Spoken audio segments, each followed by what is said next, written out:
കണ്ണിനാകേണമേ. നല്ല വാക്കിൻ്റെ ശീലു ചൊല്ലുവാൻ നാവിനാകേണമേ. സ്നേഹമാകുന്ന ഗീതമോ എൻ്റെ കാതിനിണയാകണേ. സത്യമെന്നുള്ള ശീലമൂടെ ഞാൻ ശാന്തി അറിയണമേ. ആ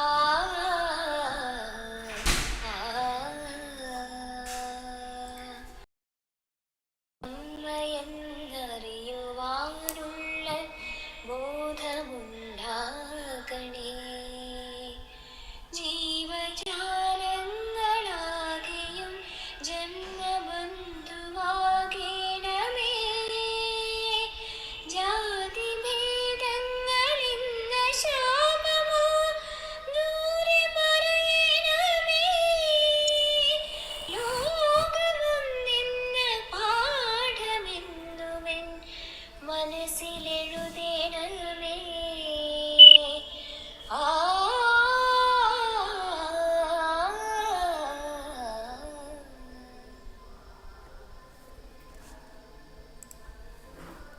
എല്ലാവർക്കും സ്വാഗതം. ഇന്ന് ശാന്തിഗ്രാമിൻ്റെ നേതൃത്വത്തിൽ ഐടെക്കിൻ്റെ സഹകരണത്തോടുകൂടി നടത്തുന്ന നിർമ്മിത ബുദ്ധിയുടെ 9ാമത് ബാച്ചിൻ്റെ ഉദ്ഘാടന പരിപാടിയാണ് നടത്തുവാൻ വേണ്ടി പോകുന്നത്. 1ാം ദിവസമായ ഇന്ന് എല്ലാവരെയും ക്ഷണിച്ചുകൊണ്ട് ഉള്ള ഒരു മിനിയാന്ന് ഞങ്ങളൊരു ഫ്രീ ക്ലാസ് നിർമ്മിത ബുദ്ധിയുടെ അനന്ത സാധ്യതകൾ എന്ന വിഷയത്തെക്കുറിച്ചൊരു സെമിനാർ സംഘടിപ്പിച്ചിരുന്നു. അതിൽ പങ്കെടുത്ത ആളുകളെ പങ്കാളികളാക്കിക്കൊണ്ടാണ് ഈ കോഴ്സ് ആരംഭിക്കുന്നത്. ഇന്നും ഈ മേഖലയിൽ പ്രവർത്തിക്കുന്ന അല്ലെങ്കിൽ നിർമ്മിത ബുദ്ധിയുടെ ജീവിത വിജയത്തിന് എന്നുള്ളൊരു വിഷയത്തെ അധികരിച്ചായിരിക്കും ഒരു ജനറൽ ക്ലാസ് സജു സാർ എടുക്കുന്നത്. മാറുന്ന ലോകത്ത് പരിമിതികളെ എങ്ങനെ അതിജീവിക്കാം, നല്ല ഒരു ജീവിതവും സന്തോഷകരമായൊരു ജീവിതവും, അതുപോലെ എന്തൊക്കെ പരിമിതികളുണ്ടെങ്കിലും ആ പരിമിതികളെ അതിജീവിച്ചുകൊണ്ട് എങ്ങനെ നമ്മുടെ സ്വപ്നങ്ങൾ സാക്ഷാത്കരിക്കുവാൻ വേണ്ടി നിർമ്മിത ബുദ്ധിയെ ഉപയോഗിക്കാം എന്നുള്ളതാണ് ഈ കോഴ്സിൽ ഞങ്ങൾ പ്രധാനമായും ഊന്നൽ നൽകുന്നത്. ശാന്തിഗ്രാം എന്ന ഒരു സന്നദ്ധ സംഘടന കഴിഞ്ഞ 38 വർഷമായി മാതൃകാപരമായ ചില പരിപാടികൾ നടപ്പിലാക്കി വരുന്നു. പാരമ്പര്യ അറിവുകളും വിജ്ഞാനവും ഒക്കെ സംരക്ഷിക്കപ്പെടുകയും അത് പ്രചരിപ്പിക്കുകയും ചെയ്യുന്നതോടൊപ്പമാണ് നിർമ്മിത ബുദ്ധി അഥവാ ആർട്ടിഫിഷ്യൽ ഇൻ്റലിജൻസിനെയും പൊതുസമൂഹത്തിൽ എത്തിക്കുന്നതിന് വേണ്ടിയുള്ള ഒരു ജനകീയ പരിപാടിയായിട്ടാണ് ഇത് നടത്തുന്നത്. ഇപ്പോൾ പണം, അതുപോലെ അറിവ്, വിദ്യാഭ്യാസം, ഇതൊക്കെ നമ്മുടെ ജീവിതത്തിൻ്റെ ഒരു പ്രധാനപ്പെട്ട ഘടകമാണെങ്കിലും സാങ്കേതിക വിദ്യയും സാധാരണക്കാരനും തമ്മിലുള്ള ഗ്യാപ്പ് വളരെയധികം ഉണ്ട്. ഞാനും ഒരു അടിസ്ഥാന വിദ്യാഭ്യാസം മാത്രം നേടിയിട്ടുള്ള ഒരാളാണ്, വിദ്യാസമ്പന്നനൊന്നുമല്ല. ധാരാളം പരിമിതികൾ എനിക്കുണ്ടായിരുന്നു വ്യക്തിപരമായി, അതുപോലെ ഞങ്ങളുടെ സംഘടനാപരമായും. അങ്ങനെയുള്ള ഒരു അന്വേഷണത്തിനിടയിലാണ് നിർമ്മിത ബുദ്ധിയെ പരിചയപ്പെടുവാൻ അവസരം ലഭിച്ചത്. സാധാരണ ഈ കോഴ്സ് വളരെ അട്രാക്റ്റീവായിട്ട് നല്ല ഫീസ് വാങ്ങിക്കൊണ്ട് പഠിപ്പിക്കുന്ന ഒരു കോഴ്സാണ്. അപ്പോൾ നമ്മളെന്നും സാധാരണക്കാരൻ്റെ ഇടയിൽ പ്രവർത്തിക്കുമ്പോൾ ഈ സാധാരണക്കാരനിലേക്ക് ഇതെങ്ങനെ എത്തിക്കാമെന്നുള്ളതായിരുന്നു ഞങ്ങളുടെ ശ്രമം. അതിൻ്റെ ഭാഗമായി ജനകീയ ശാസ്ത്ര സാങ്കേതിക വിദഗ്ധനും അതുപോലെ തന്നെ കമ്പ്യൂട്ടർ ഇറങ്ങിയ കാലം മുതൽ കമ്പ്യൂട്ടർ സാക്ഷരതയും അല്ലെങ്കിൽ ഏറ്റവും ചെലവ് കുറഞ്ഞ തരത്തിൽ സമൂഹത്തിലെ ആയിരക്കണക്കിന് ആളുകളെ 1000 രൂപ മുടക്കി തന്നെ 6 മാസത്തെ കോഴ്സ് പഠിക്കാൻ കഴിയുന്ന ആ തരത്തിലൊരു ജനകീയ പദ്ധതി രൂപീകരിച്ച ഐടെക്കിൻ്റെ ചെയർമാൻ ശ്രീ സജു സജി സാറിനോട് ഇക്കാര്യം സൂചിപ്പിക്കുകയും അദ്ദേഹം ഈ ദൗത്യം ഏറ്റെടുക്കുകയും ചെയ്തു. 9ാമത്തെ ബാച്ച് നടത്തുമ്പോൾ ഇതിനിടയിൽ ഒരു ദേശീയ തലത്തിൽ ഒരു ഇംഗ്ലീഷ് ക്ലാസ് കൂടി ഞങ്ങൾക്ക് സംഘടിപ്പിക്കാൻ വേണ്ടി കഴിഞ്ഞു. ഒരു ബാച്ച്, 6ാമത്തെ ബാച്ച്. ബാക്കിയുള്ള 8 ബാച്ചുകളും മലയാളികളായ ആളുകളാണ് കൂടുതലും പങ്കെടുത്തത്.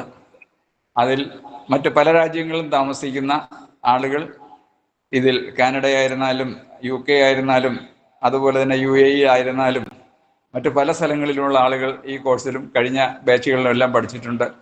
അതുപോലെ തന്നെ പ്രായഭേദമന്യേ 80 വയസ്സും 82 വയസ്സ് ആളുകളായ ആളുകളും അറിയപ്പെടുന്ന ശാസ്ത്രജ്ഞന്മാരും സാങ്കേതിക വിദഗ്ധരും ഇലക്ട്രോണിക്സിലും ഇതിലുമൊക്കെ അറിവ് നേടിയ ധാരാളം ആളുകൾ ഇതിൽ പങ്കാളിയായിട്ടുണ്ട്. അപ്പം ഇതിൽ ഞങ്ങളൊരു ലാഭം ഉണ്ടാക്കാൻ വേണ്ടിയുള്ള ഒരു പരിപാടിയായിട്ടുള്ള നടത്തുന്നത്.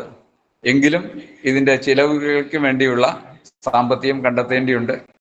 ഒരു 3 ആളുകൾ ഇതിൻ്റെ പിന്നാലെ പ്രവർത്തിക്കുന്നുണ്ട്. അവരുടെ എക്സ്പെൻസും ഒക്കെ മീറ്റ് ചെയ്തുകൊണ്ട് ഒരു റണ്ണിങ് കോസ്റ്റ് മാത്രം ഈടാക്കിക്കൊണ്ടാണ് ഈ കോഴ്സ് ഞങ്ങൾ നടത്തുന്നത്. ഈ ഫീസിനോടൊപ്പം 4000 രൂപയാണ് ഈ കോഴ്സിൻ്റെ ഫീസ്. അതിൽ കഴിഞ്ഞ ബാച്ചിൽ പങ്കെടുത്ത ആളുകൾക്ക് 25 ആളുകൾക്ക് സ്കോളർഷിപ്പ് കൊടുത്തിട്ടുണ്ട് 1000 രൂപ. അങ്ങനെ 3000 രൂപയ്ക്ക് ഫീസ് അടച്ചുകൊണ്ട് പഠിക്കുന്ന കുറച്ച് ആളുകളുണ്ട്. അതേസമയം തന്നെ പൈസ ഇല്ലാത്ത ഒരാൾ വന്നാൽ പോലും അവർക്കും ഇതിനകത്ത് അഡ്മിഷൻ കിട്ടുന്ന തരത്തിലാണ് ഞങ്ങളിത് ഡിസൈൻ ചെയ്തിട്ടുള്ളത്. ഈ പരിപാടിയുടെ ഉദ്ഘാടന കർമ്മം നിർവഹിക്കുന്നത് ആദരണീയനായ ഞങ്ങളുടെ എല്ലാം ഗുരുസ്ഥാനീയൻ ഫാദർ ഡോക്ടർ ജോർജ് തേനാടിക്കുളം അച്ഛനാണ്. ജസ്യൂട്ട് സമൂഹവുമായി ശാന്തിഗ്രാമിന് വളരെയധികം ബന്ധങ്ങളുണ്ട്. ഞങ്ങളൊക്കെ ഈ തരത്തിൽ എത്തിച്ചതിൻ്റെ പിന്നിൽ ഇവിടുത്തെ ജസ്യൂട്ട് സഭയ്ക്ക് നല്ലൊരു പങ്കാളിത്തമുണ്ട്. എന്നെപ്പോലുള്ള ആളുകളെയൊക്കെ ലയോളയിൽ സൗജന്യമായിട്ടാണ് പല കോഴ്സുകളും അവർ പഠിപ്പിച്ചത്. അങ്ങനെ അത് സമൂഹത്തിലെത്തിക്കാൻ ഞങ്ങൾ ശ്രമിച്ചുകൊണ്ടിരിക്കുന്നു. ഡോക്ടർ ജോർജ് തേനാടിക്കുളം അച്ഛൻ ഫോക്ലോറിലാണ് അദ്ദേഹത്തിൻ്റെ ഡോക്ടറേറ്റിൽ എടുത്തിട്ടുള്ളത്. അർണോസ് ഫാദരി അക്കാദമിയുടെ ഡയറക്ടറാണ്. തൃശ്ശൂരിലെ വേലൂരിലാണ് ഈ സ്ഥാപനം നടത്തുന്നത്. വളരെ മാതൃകാപരമായി നൂറുകണക്കിന് ആളുകൾക്ക് സേവനം നൽകിക്കൊണ്ടിരിക്കുന്ന ഡോക്ടർ തേനാടിക്കുളം അച്ഛനെ സ്നേഹപൂർവ്വം ഈ പരിപാടി ഉദ്ഘാടനം ചെയ്യാൻ സമ്മതിച്ചതിൽ നന്ദിയുണ്ട്. സ്വാഗതം ചെയ്യുന്നു. അതുപോലെ തന്നെ ഞങ്ങളുടെ എല്ലാം ഗുരുസ്ഥാനീയൻ ഡോക്ടർ ആൻ്റണി പാലയ്ക്കൽ, അദ്ദേഹം പൂനെയിലാണ് ഇന്ന് സ്ഥലത്തുള്ളത്. അദ്ദേഹത്തിൻ്റെ ഒരു ജന്മദിനമാണ് ഇന്ന്. അപ്പോൾ ഞങ്ങൾ അനുവാദം തന്നില്ലെങ്കിലും പേര് വെച്ചത് ഈ പരിപാടിയിൽ അധ്യക്ഷത വഹിക്കണമെന്നും കഴിഞ്ഞ ബാച്ചിൻ്റെ ഉദ്ഘാടനം അച്ഛനായിരുന്നു. ഡോക്ടർ ആൻ്റണി പാലയ്ക്കൽ കേരള സർവകലാശാലയുടെ സാമൂഹ്യശാസ്ത്ര വിഭാഗത്തിൻ്റെ പ്രൊഫസറും ഹെഡുമായിരുന്നു. സാമൂഹ്യ രംഗത്ത് ഞങ്ങൾ നടത്തുന്ന പല ഇൻ്റർവെൻഷൻ്റെയും ഒരു ശാസ്ത്രീയ ഗവേഷണം നടത്തുന്നതും ഞങ്ങളെ എല്ലാം മുന്നോട്ട് നയിക്കുകയും ചെയ്യുന്ന ഒരു ശക്തിയാണ് അദ്ദേഹം. അദ്ദേഹത്തെയും ഈ പരിപാടിയിലേക്ക് ഹാർദമായി സ്വാഗതം ചെയ്യുന്നു. അദ്ദേഹത്തിന് ജന്മദിനാശംസകൾ നേരുന്നു. ഒപ്പം ഇനിയും ഒരു 10-30 വർഷം ആയുരാരോഗ്യത്തോടു കൂടി ഞങ്ങളെയൊക്കെയും ഈ സമൂഹത്തെ നയിക്കുവാൻ അദ്ദേഹത്തിന് കഴിയട്ടെ എന്ന് ആഗ്രഹിക്കുന്നു. ശാന്തിഗ്രാം പ്രവർത്തകരുടെ ജന്മദിനാശംസകൾ നേരുന്നു. ജഗദീശ്വരൻ അദ്ദേഹത്തിന് എല്ലാവിധ അനുഗ്രഹങ്ങളും നടത്തട്ടെ എന്ന് ആഗ്രഹിക്കുന്നു. അതുപോലെ ഒരു പ്രധാനപ്പെട്ട ആളാണ് ഈ കോഴ്സിനെ സംബന്ധിച്ച് കുറച്ച് ആളുകളെ നമ്മൾക്ക് പങ്കാളിയാകുവാൻ സഹായിച്ച ഒരു പ്രസ്ഥാനത്തിൻ്റെ ഒരു പ്രധാന ആളാണ് ആശംസ നേടുന്നത്. 8ാമത്തെ ബാച്ചിലെ സ്റ്റുഡൻ്റ് ആയിരുന്നു ഡോക്ടർ ചന്ദ്രലേഖ CS. ദേശീയ അവാർഡ് നേടിയ ഡോക്യുമെൻ്ററി ഫിലിം മേക്കറാണ് ശ്രീമതി ഡോക്ടർ ചന്ദ്രലേഖ. അദ്ദേഹവും ഡോക്ടറേറ്റ് നേടി. കുടുംബശ്രീയെക്കുറിച്ചാണ് അദ്ദേഹം കൂടുതൽ പഠിക്കുകയും കുടുംബശ്രീയെക്കുറിച്ച് ഡോക്ടർ ചന്ദ്രലേഖ ചെയ്ത ഫിലിമിനാണ് ദേശീയ അവാർഡ് ലഭിച്ചത്. അനുമോദനം ഞങ്ങൾ അറിയിക്കുന്നു. ഒപ്പം ഈ ബാച്ചിലെ കഴിഞ്ഞ അനുഭവങ്ങൾ പങ്കുവയ്ക്കുവാനും ആശംസ നൽകുവാനും ഡോക്ടർ ചന്ദ്രലേഖ മാഡത്തെയും സ്നേഹപൂർവ്വം ഈ പരിപാടിയിലേക്ക് സ്വാഗതം ചെയ്യുന്നു. ഇന്നത്തെ വിഷയം കൈകാര്യം ചെയ്യുന്നത് സജു രവീന്ദ്രൻ. ഞാൻ നേരത്തെ സൂചിപ്പിച്ചു, ഇത്രയും സങ്കീർണമായ ഒരു വിഷയം ഒന്നാം ക്ലാസ്സിലെ കുട്ടികളെ പഠിപ്പിക്കുന്നത് പോലെ മൊബൈൽ വാട്സപ്പ് ഓപ്പറേഷൻ മുതൽ തുടങ്ങി വളരെ വിശാലമായൊരു ലോകത്തേക്ക് കൊണ്ടുപോകാൻ കഴിയുന്ന അദ്ദേഹത്തിൻ്റെ ലളിതമായ ഭാഷയും ലാളിത്യവും അതുപോലെ ക്ഷമാശക്തിയും എല്ലാം തന്നെ എല്ലാവരും അംഗീകരിക്കപ്പെടുന്ന ഒരു കാര്യമാണ്. തീർച്ചയായും സജു സാറിൻ്റെ ക്ലാസ്സുകൾ വളരെയധികം സഹായകമാണ് എയെക്കുറിച്ച് മനസ്സിലാക്കുവാൻ. ഈ കോഴ്സിൽ ഞങ്ങൾ ചെയ്യുന്ന മറ്റൊരു കാര്യം, സാധാരണ ഓൺലൈൻ കോഴ്സുകാർക്ക് ഓഫ്ലൈൻ സംവിധാനം കൊടുക്കാറില്ല. അപ്പോൾ എന്തെങ്കിലും സംശയമുണ്ടെങ്കിൽ ശാന്തിഗ്രാമിൽ വരാനും നേരിട്ട് പഠിക്കുവാനുമുള്ള ഒരവസരവും ഈ ഓൺലൈനിൽ പഠിക്കുന്ന ആളുകൾക്ക് കൊടുക്കുന്നുണ്ട്. അതുകൂടാതെ തന്നെ ഫോളോ അപ്പ് ആയിട്ട് ഈ മേഖലയിൽ ഉണ്ടാകുന്ന സംശയങ്ങളായാലും പുതിയ അറിവുകളായിരുന്നാലും അവരെ ലൈഫ് ലോങ് സപ്പോർട്ട് കൊടുക്കുന്ന ഒരു സംവിധാനം കൂടി ഉണ്ട്. ഇതിലെ പങ്കാളികളെ അല്ലെങ്കിൽ പഠിതാക്കളെ പുതുതായി കൊണ്ടുവരുന്നത് നമ്മുടെ പഠിതാക്കളായ ആളുകൾ തന്നെയാണ്. അപ്പോൾ ഇതിൽ പങ്കെടുത്തിരിക്കുന്ന ഓരോ ആളുകൾക്കും സുഹൃത്തുക്കൾക്കും എല്ലാവർക്കും ഹാർദമായി സ്വാഗതം ചെയ്യുന്നു. സജു സാറിനെയും ഈ പരിപാടിയിലേക്ക് ഹാർദമായി സ്വാഗതം ചെയ്യുന്നു. നമുക്ക് ഡോക്ടർ ആന്റണി പാലയ്ക്കൽ എത്തിയിട്ടുണ്ടോ? എനിക്കൊരു മെസ്സേജ് ഇട്ടിരിക്കുന്നു, നോക്കാം. അപ്പോൾ നമുക്ക് ആദ്യമായി ഫാദർ ഡോക്ടർ ജോർജ് തേനാടിക്കുളം അച്ഛനെ സ്നേഹപൂർവ്വം ഈ ഉദ്ഘാടന പ്രഭാഷണം നടത്തുന്നതിന് വേണ്ടി സ്നേഹപൂർവ്വം സ്വാഗതം ചെയ്യുന്നു.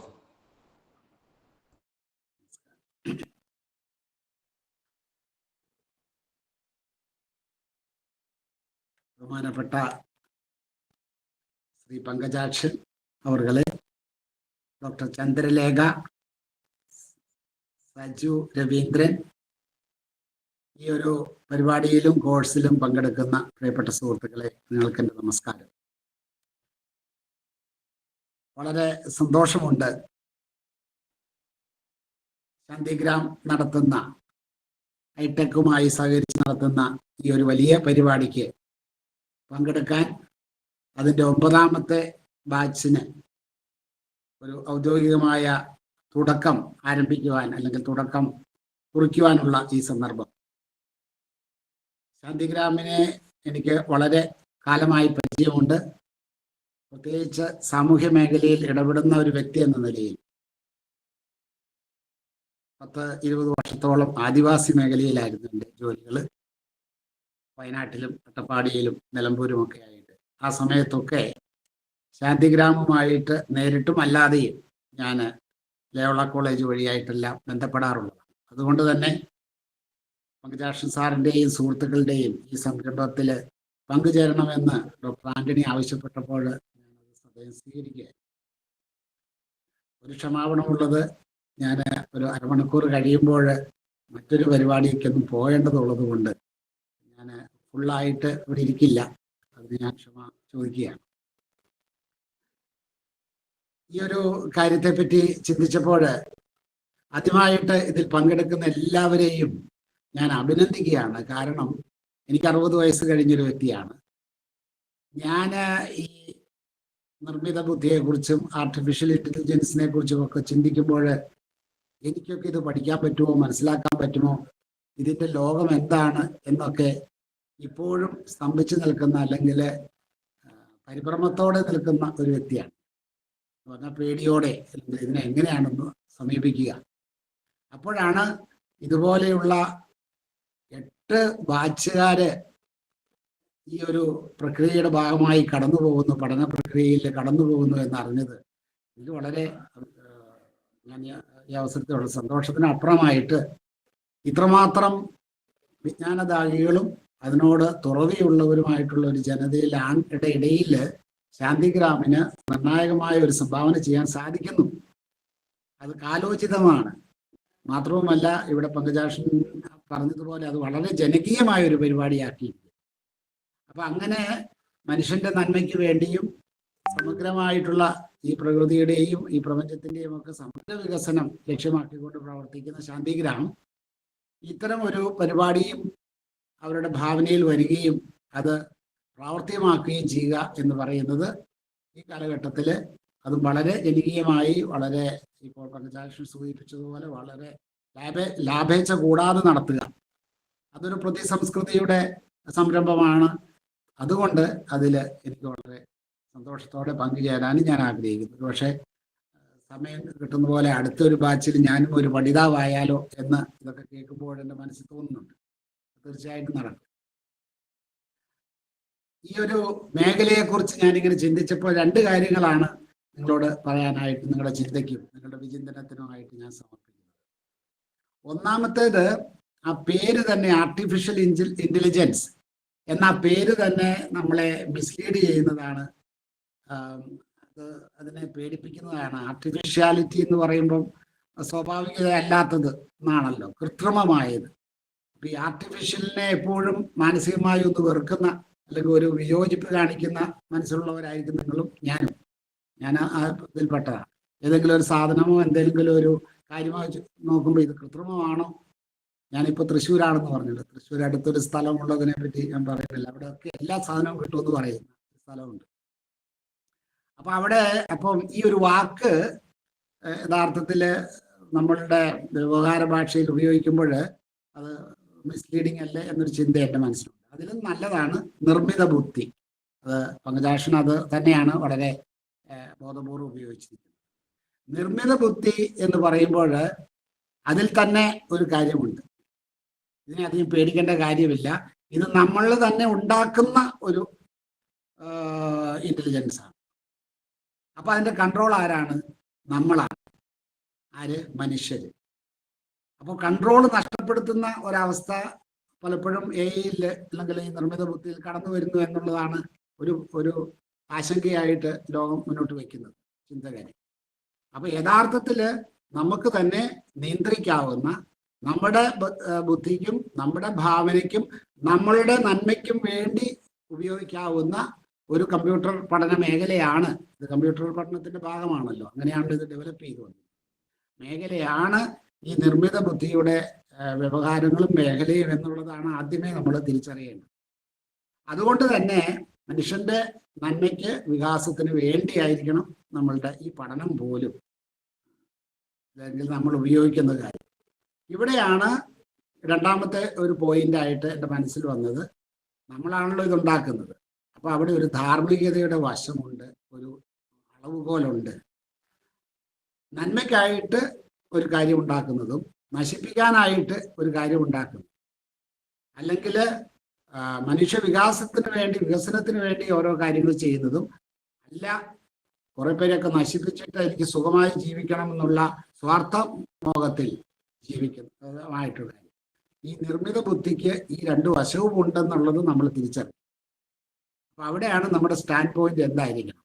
നമ്മൾ പഠിക്കുന്ന കാര്യമായാലും, നമ്മൾ ചെയ്യുന്ന ഒരു കാര്യമായാലും, നമ്മൾ മീഡിയയിൽ കൂടി മനസ്സിലാക്കുന്ന ഒരു കാര്യമായാലും അതിൻ്റെ നന്മ പോസിറ്റീവ് ഉണ്ടെന്നും നെഗറ്റീവ് ഉണ്ടെന്നും തിരിച്ചറിയുക എന്നുള്ളത് ഈ പഠിതാക്കളായിട്ടുള്ള നമ്മളുടെ ഒക്കെ ഒരു ഉത്തരവാദിത്വമാണെന്ന് ഈ അവസരത്തിൽ ഞാൻ ഓർപ്പിക്കുകയാണ്. ധാരാളം ആളുകൾ ഈ നിർമ്മിത ബുദ്ധിയുടെ നെഗറ്റീവ് വശത്തിൽ വീണ് അപകടത്തിൽ വീഴുന്ന കാര്യങ്ങൾ നിങ്ങൾ പത്രങ്ങളിലെല്ലാം, നമ്മുടെ ഈ സ്കാമുകൾ വഴിയായിട്ട്, സൈബർ ക്രൈമുകളൊക്കെ വഴിയായിട്ട് ഒക്കെ എത്തുന്നത് നിങ്ങൾക്കറിയാം. അതെല്ലാം അതുപോലെ തന്നെ പ്രധാനമന്ത്രി സംസാരിക്കുന്നത് പോലെ നിർമ്മിത ബുദ്ധി സംസാരിക്കുന്നു, നിർമ്മല ശ്രീരാമൻ സംസാരിക്കുന്ന നിർമ്മല ബുദ്ധി നിങ്ങൾ കണ്ടിട്ടുണ്ടാവും. പക്ഷെ അതിനൊക്കെ അത് ശരിയായിട്ടുള്ളൊരു കാര്യമാണെന്ന് പറഞ്ഞതിൽ വീഴുന്ന പ്രശ്നങ്ങൾ ഇവിടെ ധാരാളം ഉണ്ടാകുന്നുണ്ടെന്നുള്ളത് നമ്മുടെ മുമ്പിൽ ഉണ്ടാകണം. അപ്പോൾ ഇതാണ് ഇതിൻ്റെ ഒരു രണ്ടാമത്തെ. മൂന്നാമതായിട്ട് എൻ്റെ ചിന്തയിലുള്ളത്, ഇതിനെ നമുക്ക് അവഗണിക്കാൻ പറ്റില്ല. ഇത് വേണ്ട എന്ന് പറയുന്ന ഒരു ലോകത്ത് നിന്ന് നമുക്ക് ജീവിക്കാൻ പറ്റില്ല. ജീവിതത്തിന്റെ സമസ്ത മേഖലകളിലും ഈ നിർമ്മിത ബുദ്ധിയുടെ ഗുണഗണങ്ങൾ വ്യാപിച്ചു കിടക്കുന്നു, അല്ലെ വ്യാപനം ചെയ്തുകൊണ്ടിരിക്കുന്നു. അത് ഓരോന്നും വളർന്നുകൊണ്ടിരിക്കുന്നു. നമ്മളുടെ പഠന മേഖല എടുത്താൽ, ഇന്നിപ്പം ഞാനൊക്കെ യൂണിവേഴ്സിറ്റിയിൽ കുട്ടികളുമായിട്ടൊക്കെ ഡീൽ ചെയ്യുമ്പം അവർക്ക് ഈ നിർമ്മിത ബുദ്ധിയെ ഉപയോഗിച്ചുകൊണ്ട് എത്ര എളുപ്പത്തിൽ ആ കാര്യങ്ങൾ പഠിക്കുകയും അവതരിപ്പിക്കുകയും ഒക്കെ ചെയ്യുന്നതെന്ന് നമുക്കറിയാമല്ലോ. ജെമിനിയോ ChatGPT ഒക്കെ ഇതിൻ്റെ ഒരു ഉദാഹരണങ്ങളാണ്. ഇത് ആർക്കും ഉപയോഗിക്കാം. ഒരു പ്രസംഗം പറയണമെങ്കിൽ ഇത് നോക്കി പ്രിപ്പയർ ചെയ്യാം, ഒരു ക്ലാസ് വേണം പ്രിപ്പയർ ചെയ്യാം. അങ്ങനെ പല രീതിയിൽ പഠന മേഖല, ആരോഗ്യ മേഖല, ഒരു മരുന്ന് എടുത്തു കഴിഞ്ഞാൽ ആ മരുന്നിന്റെ ഗുണഗണങ്ങൾ അറിയാൻ ഇപ്പം നമുക്ക് വിരൽത്തുമ്പിൽ കിട്ടും. നമ്മളുടെ മൊബൈൽ ഒന്ന് ഉപയോഗിച്ചാൽ മതി. പാരസെറ്റമോൾ എന്തിന് നമുക്കറിയാമെങ്കിൽ അതൊന്ന് അന്വേഷിച്ചിട്ടുണ്ടെങ്കിൽ അതിന്റെ ഗുണഗണം എന്താണ്, പ്ലസ് എന്താ മൈനസ് എന്താണെന്നൊക്കെ നമുക്ക് കിട്ടും. നമ്മുടെ സാമ്പത്തിക മേഖലയാണ് ഏറ്റവും കൂടുതൽ നിർവൃത്തി ഉപയോഗപ്പെടുത്തിക്കൊണ്ടിരിക്കുന്നത്. ബിസിനസ് രംഗം, നമ്മളിപ്പം ഓൺലൈനായിട്ടുള്ള എന്തെങ്കിലും ബിസിനസ്സുകളാണ് നടക്കുന്നത്. അതോടൊപ്പം തന്നെ നമ്മളുടെ പണമിടപാടുകൾ, ട്രാൻസാക്ഷൻസ്, ഇതെല്ലാം ഇന്ന് ഞാൻ പറഞ്ഞ രാഷ്ട്രീയ മേഖല ഞാൻ പറയണ്ടല്ലോ, PR വർക്കൊക്കെ നിർമ്മിത ബുദ്ധികളുടെ ഇൻഫ്ലുവൻസ് ധാരാളം, യാത്രയ്ക്കായാലും വിനോദം എന്ന് ഞാനിത് പറഞ്ഞു വരുന്നത്, നമുക്ക് ഈ ഒരു പഠന മേഖലയെ അല്ലെങ്കിൽ ഈ ഒരു നമുക്ക് നമ്മൾ വളർത്തിയെടുത്തിരിക്കുന്ന ഈ കമ്പ്യൂട്ടറിന്റെ ഈ ഒരു വലിയ സാധ്യതയെ നമുക്ക് അവഗണിക്കാൻ പറ്റില്ല. ഇനി അത് വേണ്ട എന്ന് പറഞ്ഞുകൊണ്ട് നമുക്ക് ജീവിക്കാൻ സാധിക്കില്ല എന്ന് ഈ അവസരം നമ്മൾ.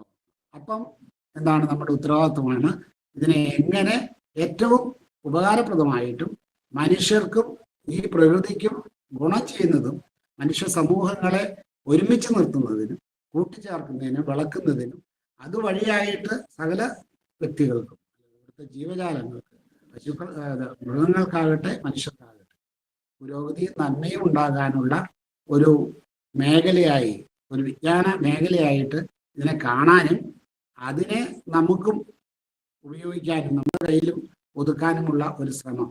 ഈ ശ്രമത്തിന് എല്ലാ ഭാവുകങ്ങളും ഞാൻ നേർന്നുകൊണ്ടും ഇതിനായിട്ട് എന്നെ ക്ഷണിച്ച ഇതിൻ്റെ സഹപ്രവർത്തകരെ പ്രത്യേകം നന്ദിയോടെ ഓർത്തുകൊണ്ടും അതോടൊപ്പം തന്നെ ഈ ബാച്ചിന് 9th 40ഓളം ആളുകൾ ഇതിനകത്ത് കയറിയിട്ടുണ്ട്, 42 ആളുകൾ ഞാൻ കാണുന്നുണ്ട്. അപ്പം ഈ 9th ബാച്ച് നല്ല തുടക്കം ആകട്ടെ എന്നും ആ ബാച്ചിലെ എൻ്റെ എല്ലാവർക്കും എൻ്റെ നമസ്കാരം.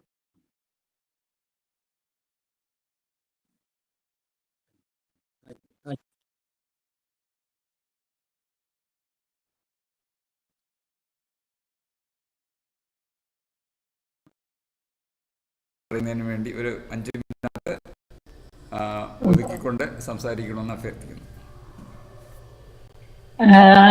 ഏറ്റവും ബഹുമാനപ്പെട്ട father George Thenadikulam, Antony Palakkal sir, Pankajakshan sir, എല്ലാവർക്കും ഈ ഇന്നത്തെ ഓൺലൈൻ മീറ്റിംഗിൽ പങ്കെടുത്ത എല്ലാവർക്കും എൻ്റെ നമസ്കാരം.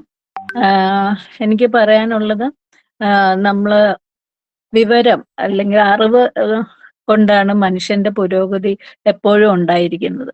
നമ്മൾ അക്ഷരങ്ങൾ പഠിച്ചു, അത് കഴിഞ്ഞ് കമ്പ്യൂട്ടർ വന്നു, അത് കഴിഞ്ഞ് ഡിജിറ്റൽ സാക്ഷരത വന്നു, മൊബൈൽ ഫോൺ വന്നു. മൊബൈൽ ഫോണൊക്കെ വന്നപ്പോൾ ഇത് എന്തിനാണെന്നൊക്കെ ആളുകൾക്ക് ഒരു സംശയം തോന്നിയെങ്കിലും അത് ഇല്ലാതെ മുന്നോട്ട് പോകാൻ പറ്റാത്ത ഒരവസ്ഥയിലേക്ക് വന്നു. അതുപോലെയാണ് കഴിഞ്ഞ 3 വർഷമായിട്ട് AI വന്നു. അത് എല്ലാ മേഖലകളിലേക്കും അത് വ്യാപിച്ചു. അതിൽ നിന്ന് മാറി നിന്ന ആളുകൾ പോലും ഇത് നമുക്ക് ആവശ്യമുള്ളതല്ല എന്ന് വിചാരിച്ച് മാറി നിന്ന ആളുകൾ പോലും ഇതിലേക്ക് വന്നു തുടങ്ങി. അതൊരു കാര്യം. രണ്ടാമത്തെ കാര്യം, ഈ AI വന്നപ്പോൾ എല്ലാവരും ഇതിൽ നിന്ന് മാറി നിൽക്കാനുള്ള ഒരു പ്രധാനപ്പെട്ട കാരണം ഇത് പരിശീലിപ്പിക്കാനുള്ള പിന്നെ അവസരങ്ങൾ കുറവാണ്, കനത്ത ഫീസും ആയതുകൊണ്ടാണ്. അപ്പൊ ആ 2 പ്രശ്നത്തിനും ഒരു പരിഹാരമാണ് ശാന്തിഗ്രാം ഈ കോഴ്സ് കൊണ്ട് ഉദ്ദേശിച്ചിരിക്കുന്നത്. ഇത്രയും കുറഞ്ഞ ചെലവിൽ വേറെ എവിടെയെങ്കിലും ഈ കോഴ്സ് പഠിപ്പിക്കുന്നുണ്ട് എന്ന് ഞാൻ വിചാരിക്കുന്നില്ല. അതുപോലെ പ്രധാനപ്പെട്ടൊരു കാര്യമാണ്, കഴിഞ്ഞ ബാച്ച് ഞാൻ അറ്റൻഡ് ചെയ്ത ആളാണ്. ആന്റണി പാലക്കൽ സാറാണ് എന്നെ ശാന്തിഗ്രാമിനെയും കോഴ്സിനെയും എനിക്ക് പരിചയപ്പെടുത്തിയത്. അപ്പോൾ ശാന്തിഗ്രാമിനും ആന്റണി സാറിനും ഞാൻ നന്ദി പറയുന്നു. ഈ കോഴ്സ് അറ്റൻഡ് ചെയ്ത ഒരാളുടെ അനുഭവം എന്നുള്ള നിലയ്ക്ക് എനിക്ക് പറയാനുള്ളത്, സജു രവീന്ദ്രൻ സാറിന്റെ ക്ലാസ് എല്ലാവർക്കും ഉപകാരപ്പെടുന്ന ഒരു ക്ലാസ്സാണ്. കാരണം ഞാൻ ആദ്യം അറ്റൻഡ് ചെയ്യുമ്പോൾ എനിക്കൊരു കൺഫ്യൂഷൻ ഉണ്ടായിരുന്നു, ഇത് എങ്ങനെ ഓൺലൈനിൽ പഠിക്കുമെന്ന്. പക്ഷെ എൻ്റെ സംശയമെല്ലാം മാറ്റുന്ന വിധത്തിൽ സാറ് വളരെ ലളിതമായി ഏത് കൊച്ചുകുട്ടിക്ക് മനസ്സിലാവുന്ന വിധത്തിൽ അതിൻ്റെ പ്രായോഗിക വശം ചെയ്ത് കാണിക്കുന്ന വിധത്തിൽ തന്നെയാണ് ഈ ക്ലാസ് എടുത്തിരിക്കുന്നത്. അതിൻ്റെ നോട്ട് എല്ലാ ദിവസവും തരും, അതിൻ്റെ വീഡിയോ റെക്കോർഡിങ് എല്ലാ ദിവസവും തരും. ഇതിന്റെ കോഴ്സിന്റെ പ്രത്യേകതയായിട്ട് എനിക്ക് തോന്നിയ വേറൊരു കാര്യം, എല്ലാ ഏജ് ഗ്രൂപ്പിൽപ്പെട്ട ആളുകൾ ഇതിനകത്തുണ്ട്.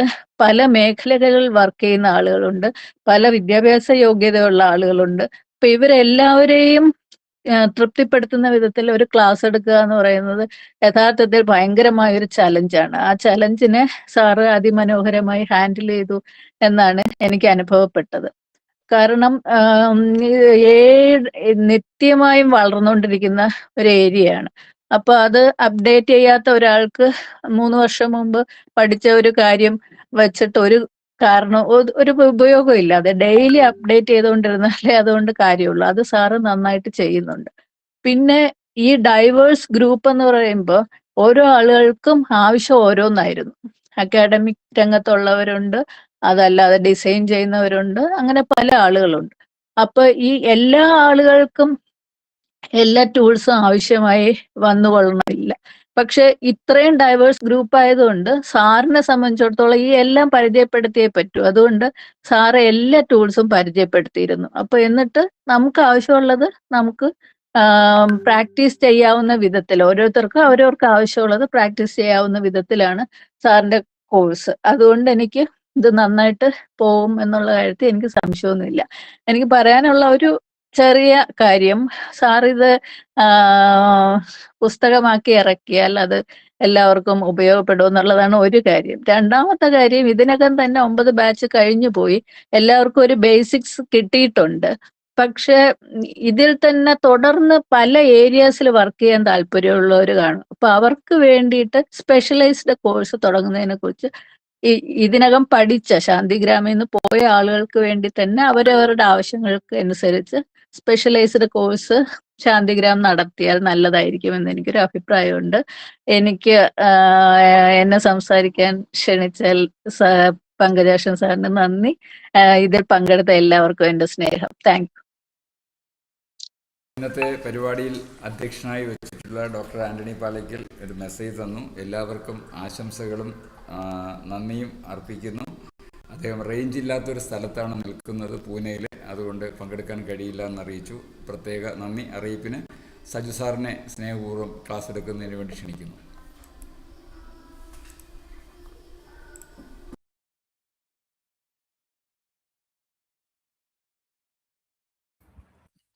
എല്ലാവർക്കും നമസ്കാരം.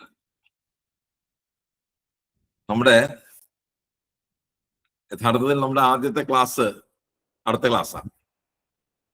ഇന്ന് നമ്മുടെ ഒരു ഉദ്ഘാടന പരിപാടിയുമായി ബന്ധപ്പെട്ടൊരു ക്ലാസ്സാണ്.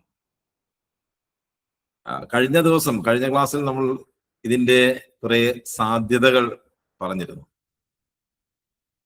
നമ്മുടെ ചന്ദ്രലേഖ മാഡം പറഞ്ഞത് പോലെ വ്യത്യസ്തങ്ങളായ ഏജ് ഗ്രൂപ്പിലും വ്യത്യസ്തങ്ങളായ തൊഴിലും വ്യത്യസ്തങ്ങളായ ജീവിത വീക്ഷണവും വ്യത്യസ്തങ്ങളായ നിലപാടുകളും ഒക്കെ ഉള്ള ഒരു വൈവിധ്യമാർന്നൊരു ഗ്രൂപ്പാണ് ഇപ്പോഴും നമ്മുടെ മുന്നിലുള്ളത്. അപ്പോ ഓരോരുത്തർക്കും ആവശ്യം വ്യത്യസ്തമാണ്. അപ്പോൾ അവരുടെ ആവശ്യങ്ങൾക്ക് ഉതകുന്ന വിധത്തിൽ ഈ സാങ്കേതിക വിദ്യയെ പ്രയോജനപ്പെടുത്തുക എന്നുള്ളതാണ്. അപ്പൊ അതിന് പറ്റുന്ന പരമാവധി പറ്റുന്ന വിധത്തിൽ തന്നെ ആയിരിക്കും നിങ്ങൾക്ക് തരുന്ന പരിശീലന പരിപാടി. എൻ്റെ ഒരു അനുഭവത്തിൽ, നമ്മുടെ കഴിഞ്ഞ ബാച്ചുകളിൽ നിന്നൊക്കെ ഉള്ള ഒരു അനുഭവത്തിൽ, ഈ വരുന്നവരെല്ലാം ഏതെങ്കിലും വിധത്തിലുള്ള ആക്ടിവിറ്റികളുമായിട്ട് ബന്ധപ്പെട്ടിരിക്കുന്നു. ഒന്ന് പരീക്ഷിച്ചു നോക്കാനൊക്കെ ഉള്ള സമയം പലർക്കും പരിമിതമാണ്. നമ്മൾ ഈ നോക്കുമ്പോൾ നമ്മൾ ഈ ക്ലാസ്സിൽ പറയുന്ന കാര്യങ്ങൾ അത് നിങ്ങൾക്ക് ആവശ്യമുള്ളതാണ് എന്ന് 100% ഉറപ്പാണെങ്കിൽ എന്ത് ആവശ്യങ്ങൾ മാറ്റിവെച്ചും അതൊന്ന് പരീക്ഷിച്ചു നോക്കാൻ, വരുന്ന ദിവസങ്ങളിൽ ഒന്ന് പരീക്ഷിച്ചു നോക്കാൻ ഒന്ന് തയ്യാറാവണം എന്നുള്ളതാണ്. അപ്പോ ഇവിടെ നമ്മൾ നിർമ്മിത ബുദ്ധി എന്ന് പറയുന്ന ഈ സാങ്കേതിക വിദ്യയെ കുറിച്ച് ഞാൻ കഴിഞ്ഞ ദിവസം പറഞ്ഞു. എന്താണ് ഈ സാങ്കേതിക വിദ്യ?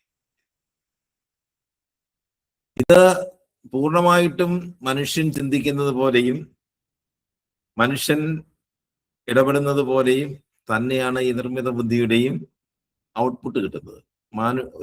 എല്ലാ മനുഷ്യനും നമ്മൾ കഴിഞ്ഞ ദിവസം കണ്ടു. മനുഷ്യൻ ഏറ്റവും നല്ല സംഗീതജ്ഞൻ പാടുന്നത് പോലെ നമ്മൾ പാട്ടുണ്ടാക്കി, അതിന്റെ ബാക്ക്ഗ്രൗണ്ട് മ്യൂസിക് ഇട്ടു, അല്ലെ? അപ്പൊ മനുഷ്യന്റെ ബുദ്ധിശക്തിക്ക് സമാനമായ ഒരു ബുദ്ധിശക്തിയാണ്. അതുകൊണ്ടാണ് ഇത് ഇത്രയും ജനപ്രിയമായതും ഇത്രയും വ്യാപകമായി മനുഷ്യൻ ഇടപെടുന്ന എല്ലാ മേഖലകളിലും ഇതിന്റെ സ്വാധീനം വന്നതിനും കാരണം. അതുകൊണ്ട് തന്നെ ഇത് നമ്മൾ ഉപയോഗിക്കുമ്പോൾ നമ്മൾ എന്തിനു ഉപയോഗിക്കണം, അത് വളരെ പ്രധാനപ്പെട്ട കാര്യമാണ്. എന്താ നമ്മള് പല തരത്തിലുള്ള തൊഴിലുകൾ ചെയ്യുന്നു, പല തരത്തിലുള്ള കാര്യങ്ങൾ ചെയ്യുന്നു. അതിന് ആ കാര്യങ്ങളിൽ ഇതെങ്ങനെ ഉപയോഗിക്കാം എന്നതിനേക്കാൾ ഉപരി നമുക്ക് പുതിയ ദൗത്യങ്ങൾ ഏറ്റെടുക്കാൻ ഈ ടെക്നോളജി എങ്ങനെ പ്രയോജനപ്പെടുത്താം എന്നുകൂടെ ചിന്തിക്കുക. അതായത് പലപ്പോഴും നമ്മളെ കൊണ്ട് പറ്റില്ല എന്ന് മാറ്റിവെച്ച പല കാര്യങ്ങളുണ്ട്. അതിനെയൊക്കെ പൊടിതട്ടിയെടുക്കാം. ഈ സാങ്കേതിക വിദ്യയിലൂടെ അതെല്ലാം നമുക്ക് നേടിയെടുക്കാൻ പറ്റണം. പക്ഷെ അങ്ങനെ നമ്മൾ ചെയ്യുമ്പോൾ, അങ്ങനെ ഉള്ള ഒരു ദൗത്യത്തിലേക്ക് നമ്മൾ വരുമ്പോൾ പല നമ്മുടെ പഠിതാക്കളുടെയും പ്രശ്നം ഇത് എങ്ങനെ ഇത് ഉപയോഗിക്കണം എന്നുള്ളതിനെ കുറിച്ച്, എന്താണ് ഞാൻ ചെയ്യേണ്ടത്, എവിടെ എന്ത് ചെയ്യണം എന്നൊക്കെ ഉള്ളതിനെ കുറിച്ച് വലിയൊരു ആശങ്കയുണ്ട്. ഈ ആശങ്ക എന്ന് പറയുന്ന ഒരു മടിയുണ്ട്. ഈ ഗൂഗിള് വന്ന സമയത്ത്, ഇന്റർനെറ്റും ഗൂഗിളും വന്ന സമയത്ത് ഇന്റർനെറ്റിനെയും ഗൂഗിളിനെയും ഒക്കെ പരിചയപ്പെടുത്തുന്ന ഇതുപോലുള്ള ക്ലാസ്സുകൾ ഞാൻ എടുത്തിട്ടുണ്ട്.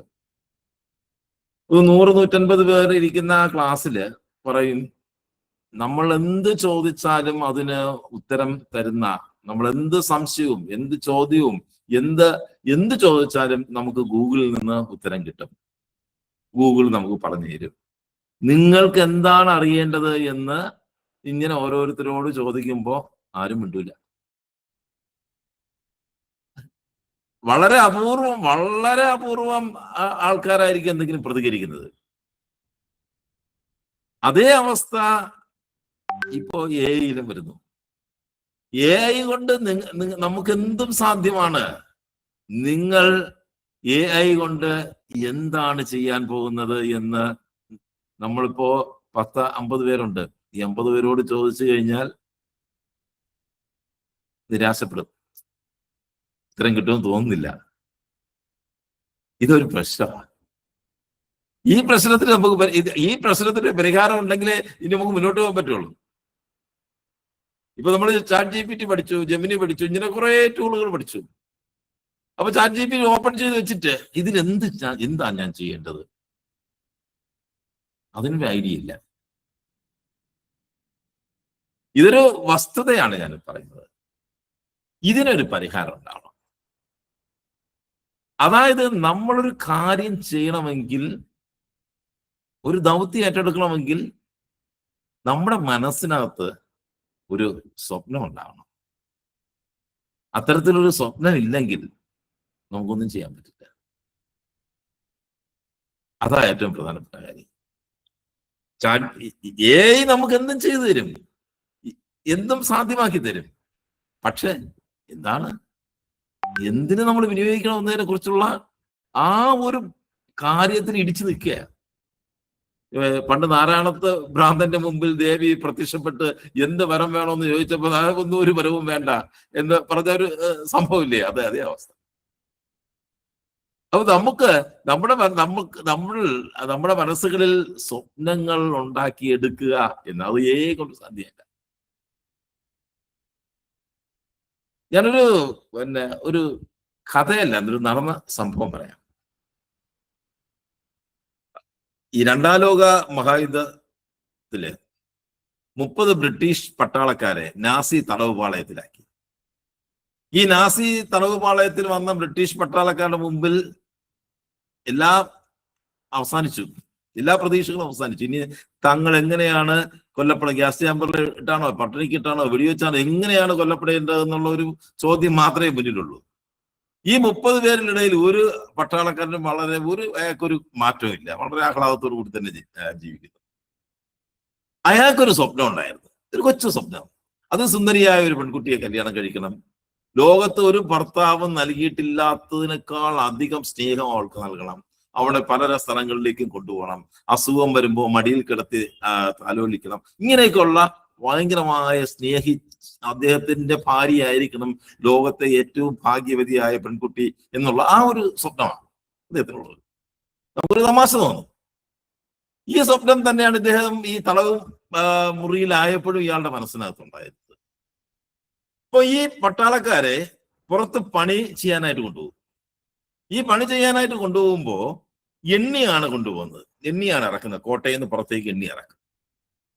ഈ എണ്ണി ഇറക്കുന്ന നാസി പട്ടാളക്കാരന് ഒരു എണ്ണുന്നതിന്റെ ഇടയിൽ ഒരു തെറ്റ് പറ്റുന്നത് ഇയാളുടെ ശ്രദ്ധയിൽപ്പെട്ടു.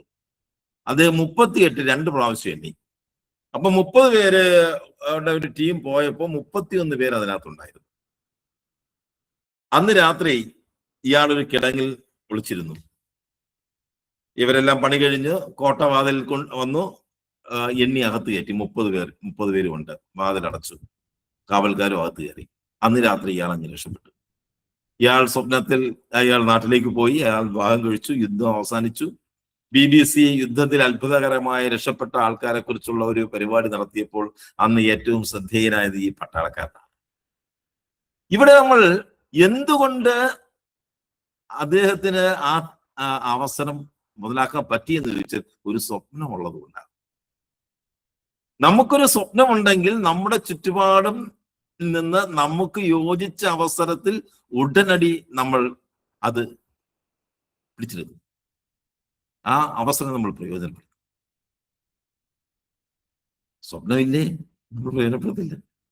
പലപ്പോഴും നമുക്ക് നഷ്ടപ്പെട്ട അവസരങ്ങളെ കുറിച്ച് നിങ്ങൾ ചിന്തിച്ചിട്ടുള്ളോ? ഒന്ന് ഇങ്ങനൊരു അവസരം വന്നതാണ്, അന്ന് എനിക്ക് അതിനോട് അത് ഉപയോഗിക്കാൻ എനിക്ക് പറ്റിയില്ല, അല്ലെങ്കിൽ അതിനോട് ഞാൻ നോ പറഞ്ഞു, അത് വലിയ മണ്ടത്തനം ആയിപ്പോയി എന്നൊക്കെ നിങ്ങൾ പലപ്പോഴും നമ്മുടെ ജീവിതത്തിൽ ഉണ്ടാവും. പക്ഷെ നമ്മുടെ സ്വപ്നങ്ങൾക്ക് അതിനെ വായുവും വെള്ളവും ഒക്കെ കൊടുത്ത് വളർത്തിയെടുക്കുക എന്നതാണ് ഏറ്റവും പ്രധാനപ്പെട്ട കാര്യം.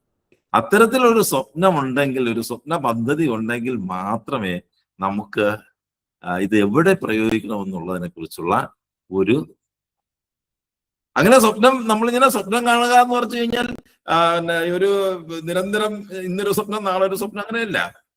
നമുക്ക് കൃത്യമായിട്ടുള്ളൊരു നമുക്കൊരു മിഷൻ, നമ്മുടെ ഒരു ദൗത്യം. അത് ആദ്യം ഒരു ചെറിയ സ്വപ്നമായിരിക്കും, അത് വളർന്നു വരുമ്പോൾ അത് ഒരു പദ്ധതിയായിട്ട് വരും. പിന്നെ നമ്മൾ ആഹ്ലാദകരമായി ജോലി ചെയ്യുന്ന അത് ആ സ്വപ്നം സാക്ഷാത്കരിക്കുന്നതിന് വേണ്ടി ആഹ്ലാദകരമായി ജോലി ചെയ്യുന്ന ഒരു അവസ്ഥയിലേക്ക് വരും. അപ്പൊ അങ്ങനെ നമ്മൾ ജോലി ചെയ്യുമ്പോൾ അത് ജോലിയായിട്ട് നമുക്ക് തോന്നില്ല. അപ്പൊ അവിടെ ഇങ്ങനെയുള്ള നിങ്ങളുടെ പദ്ധതി, നിങ്ങളുടെ പ്ലാൻ എന്താണ്, നിങ്ങളുടെ സ്വപ്നങ്ങൾ എന്താണ്, ആ സ്വപ്നങ്ങളെ ഒരു പദ്ധതിയാക്കി മാറ്റാമെങ്കിൽ നമുക്ക് ഈ ടെക്നോളജി ഉപയോഗിച്ച് അതെല്ലാം സഫലമാക്കാൻ പറ്റും.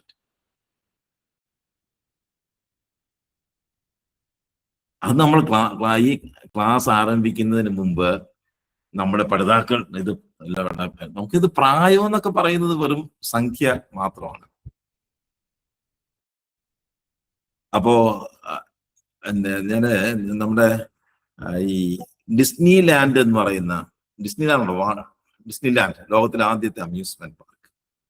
വാൾട്ട് ഡിസ്നി അദ്ദേഹത്തിന്റെ മനസ്സിൽ വന്നൊരു പദ്ധതിയാണ്. അന്നുവരെ ലോകത്തൊരിടത്തും അമ്യൂസ്മെന്റ് പാർക്കില്ല. ഒരു ഹ്യൂജ് ആയിട്ടുള്ളൊരു എമൗണ്ട് വേണം അത് നടപ്പാക്കാൻ വേണ്ടി. ഇദ്ദേഹം ഇതിനെയൊക്കെ ഒരു പദ്ധതി, പ്രോജക്റ്റ് റിപ്പോർട്ടൊക്കെ ആക്കി ബാങ്കുകളിൽ പോവും. ബാങ്കുകാരെല്ലാം ഇദ്ദേഹത്തെ ഇറക്കിവിടും. പല ബാങ്കുകളും ബോർഡ് വെച്ചു വാൾട്ട് ഡിസ്നിക്ക് ഇവിടെ പ്രവേശനമില്ല എന്ന്. അവസാനം ബാങ്ക് കയറാൻ പറ്റില്ല. അപ്പൊ ബാങ്ക് മാനേജർമാര് എന്തെങ്കിലും പാർട്ടിക്കോ ഫംഗ്ഷനോ പോകുമ്പോ അവിടെ പോകും. അങ്ങനെ അവസാനം ഒരു ബാങ്കും ലോൺ കൊടുക്കാൻ സന്നദ്ധമായില്ല. അദ്ദേഹം ഒരു കാർട്ടൂൺ ഫിലിം ഇതിനു വേണ്ടി ഫണ്ട് ജനറേറ്റ് ചെയ്യുന്നതിന് വേണ്ടിയിട്ടുള്ള ഒരു ഫിലിം ഉണ്ടാക്കുകയും അങ്ങനെ ഫണ്ട് ജനറേറ്റ് ചെയ്താണ് അദ്ദേഹം ഡിസ്നി ലാൻഡ് ഉണ്ടാക്കിയത്. ഞാൻ ഈ പറഞ്ഞു വന്നത്, ഈ ഡിസ്നി ലാൻഡ് ഉണ്ടാക്കുന്നു. ഡിസ്നി ലാൻഡിന്റെ ഉദ്ഘാടനത്തിന് വേണ്ടി അന്നത്തെ ആ പ്രവിശ്യയിലെ ഗവർണറെ വിളിക്കുന്നു. ആ ഗവർണർ പണ്ടൊരു ബാങ്ക് മാനേജറായിരുന്നു. അദ്ദേഹത്തെ പുറത്തിറക്കി വിട്ട കക്ഷികളിൽ ഒരാളായിരുന്നു. ആദ്യത്തെ ഉദ്ഘാടന പരിപാടിയിൽ ആ ഉദ്ഘാടനം ചെയ്യാൻ ഈ ഗവർണർക്ക് അവിടെ എത്താൻ പറ്റിയില്ല. അത്രമാത്രം ക്രൗഡായിരുന്നു. ഉദ്ഘാടനം നടന്നില്ല. എത്രയെങ്കിലും കിലോമീറ്റർ അകലെ വരെ ഇതിന്റെ ട്രാഫിക് ജാം വന്ന് ഉദ്ഘാടനം നടക്കാതെ പോയി. രണ്ടാമത് ക്ഷണിക്കപ്പെട്ട അതിഥികൾക്ക് വേണ്ടിയായിരുന്നു. അവര് കൂപ്പൺ കൊടുത്തു, ടിക്കറ്റ്. അപ്പൊ അവിടെ വ്യാജ ടിക്കറ്റുകൾ വിറ്റ് ഡിസ്നിലാൻഡ് വിറ്റതിൽ നിന്ന് പല മടങ്ങ് ടിക്കറ്റുകൾ വ്യാജമായി പ്രചരിക്കപ്പെട്ടു. അങ്ങനെ അപ്പോഴും ഈ ഉദ്ഘാടനം നടന്നില്ല. വളരെ രഹസ്യമായിട്ടാണ് ഈ ഉദ്ഘാടനം നടന്നത്. ഈ ഉദ്ഘാടനം നടന്നപ്പോ ഈ ഗവർണർ പറഞ്ഞു, അന്ന് വാൾട്ട് ഡിസ്നി ഇല്ല, വാൾട്ട് ഡിസ്നി മരിച്ചുപോയി. വാൾട്ട് ഡിസ്നിയുടെ മകനോട് പറയായിരുന്നു, അദ്ദേഹത്തിന്റെ വലിയൊരു സ്വപ്നമായിരുന്നു ഈ പദ്ധതി സാക്ഷാത്കരിക്കപ്പോൾ അദ്ദേഹത്തിന് ഇത് കാണാൻ പറ്റിയില്ലല്ലോ എന്ന്.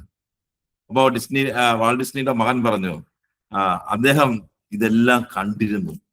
ഇതിന്റെ അകത്തുള്ള ഒരു സൂക്ഷ്മമായ കാര്യങ്ങൾ പോലും അദ്ദേഹം കണ്ടതിന് ശേഷമാണ് ഈ പദ്ധതിയുമായി മുന്നോട്ട് ഈ പദ്ധതി ഇംപ്ലിമെന്റ് ചെയ്തത്. അപ്പൊ നമ്മുടെ മനസ്സിനകത്ത് ഒരു പദ്ധതി വേണം.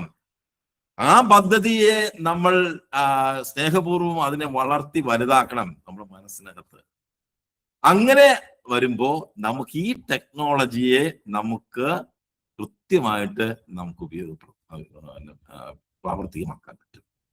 കൃത്യമായിട്ട് നമുക്ക് പ്രാവർത്തികമാക്കാം. നമ്മുടെ പരിമിതികളെ എല്ലാം, പലപ്പോഴും ഞാൻ കഴിഞ്ഞ ദിവസം പറഞ്ഞ ഒരു കാര്യമാണ്, നമ്മൾ മുന്നോട്ട് പോകുമ്പോൾ കൊച്ചു കൊച്ചു തടസ്സങ്ങൾ വരും. ഈ കൊച്ചു കൊച്ചു തടസ്സങ്ങളെ നമുക്ക് മാറ്റാൻ പറ്റാതെ വരുമ്പോ നമ്മുടെ സ്വപ്നങ്ങൾ ഓരോന്നായിട്ട് ഇല്ലാതെ വരും.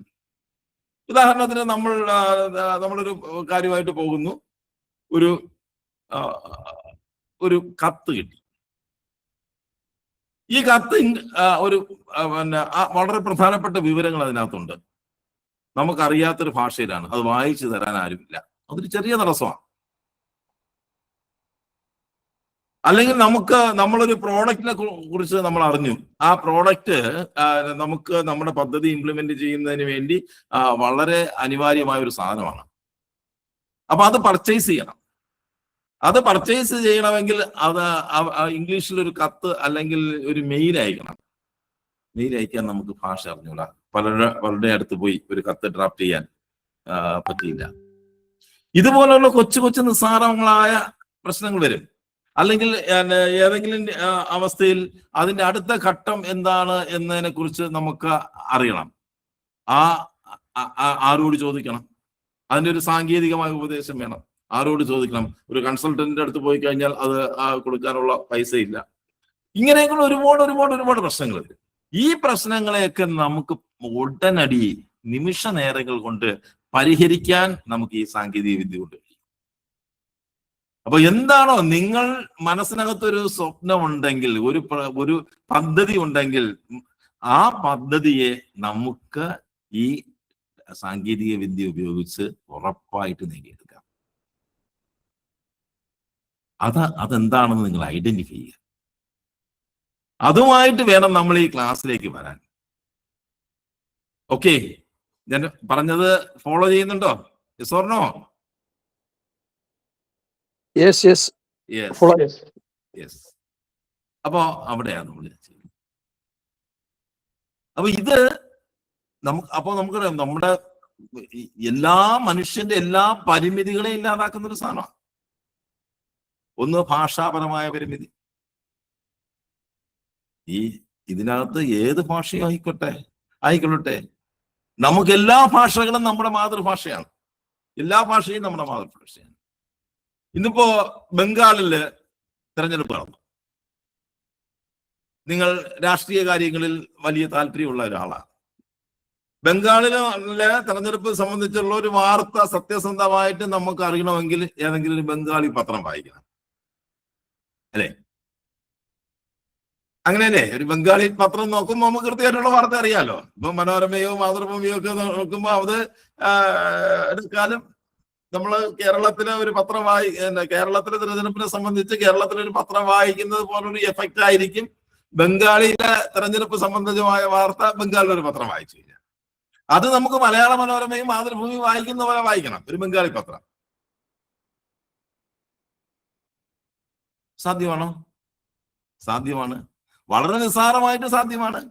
അതിന് പിന്നെ അത് ഞാനൊന്ന് ഡെമോൺസ്ട്രേറ്റ് ചെയ്തിട്ട് നമുക്ക് അടുത്ത ഭാഗത്തേക്ക് ഒന്ന് പോവാം. ഇന്ന് ബംഗാളിലെ ഏറ്റവും കൂടുതൽ ഏറ്റവും പ്രചാരമുള്ള ഇവിടുത്തെ മലയാള മനോരമ പോലെ ബംഗാളിലെ പത്രമാണ് ആനന്ദ് ബസാർ പത്രിക. ആനന്ദ് ബസാർ പത്രിക.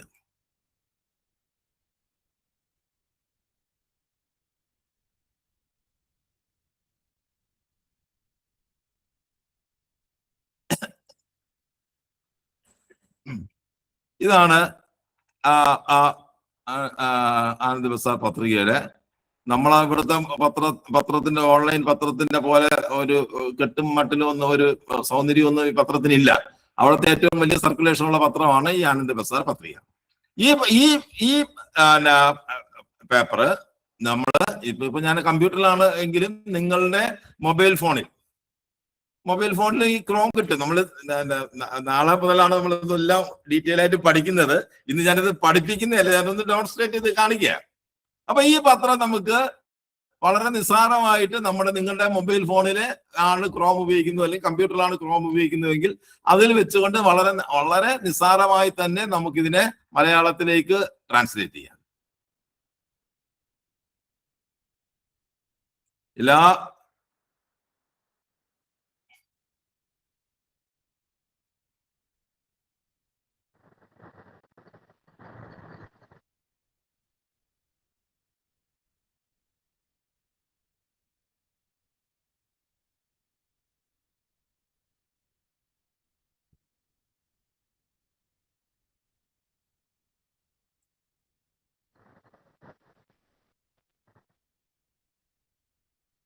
പത്രം മലയാളത്തിൽ ആയി കാണാമോ? അല്ലേ? ആ പത്രം നമുക്ക് മലയാളം ഫുൾ മലയാളമായി. ഇനി നമുക്ക് ഇംഗ്ലീഷിൽ വായിക്കണം, ഇംഗ്ലീഷിൽ വായിക്കാം അല്ലേ? അവിടെ പശ്ചിമ ബംഗാളിൽ ഇതുവരെയുള്ള ഒരു ഏറ്റവും ഉയർന്ന പോളിംഗ് ആണ്. തൃണമൂലിൽ നോക്കി നിൽക്കില്ല, നമ്മൾ ജയിക്കും, അതെല്ലാം കൃത്യമായിട്ട് മലയാളത്തിലാണ്.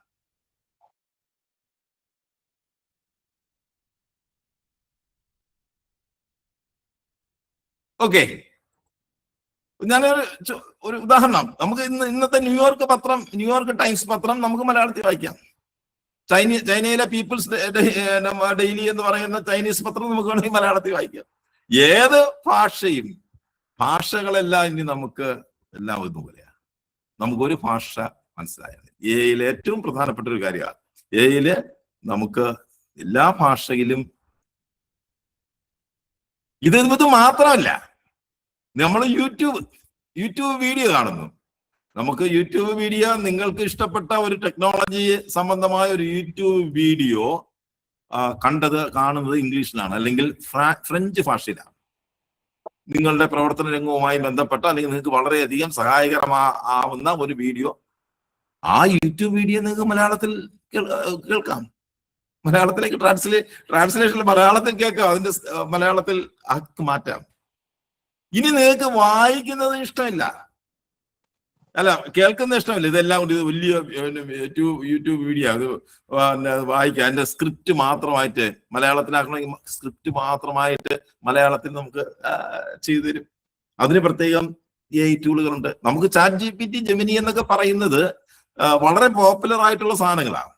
പക്ഷെ ഓരോ ആവശ്യത്തിന് വേണ്ടിയും വളരെ സ്പെഷ്യലൈസ് ആയിട്ടുള്ള ഒരുപാട് ടൂളുകൾ, അങ്ങനെ ഒത്തിരി ടൂളുകൾ നമുക്ക്.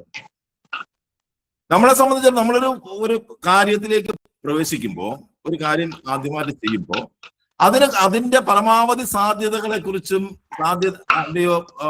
ഫോണ്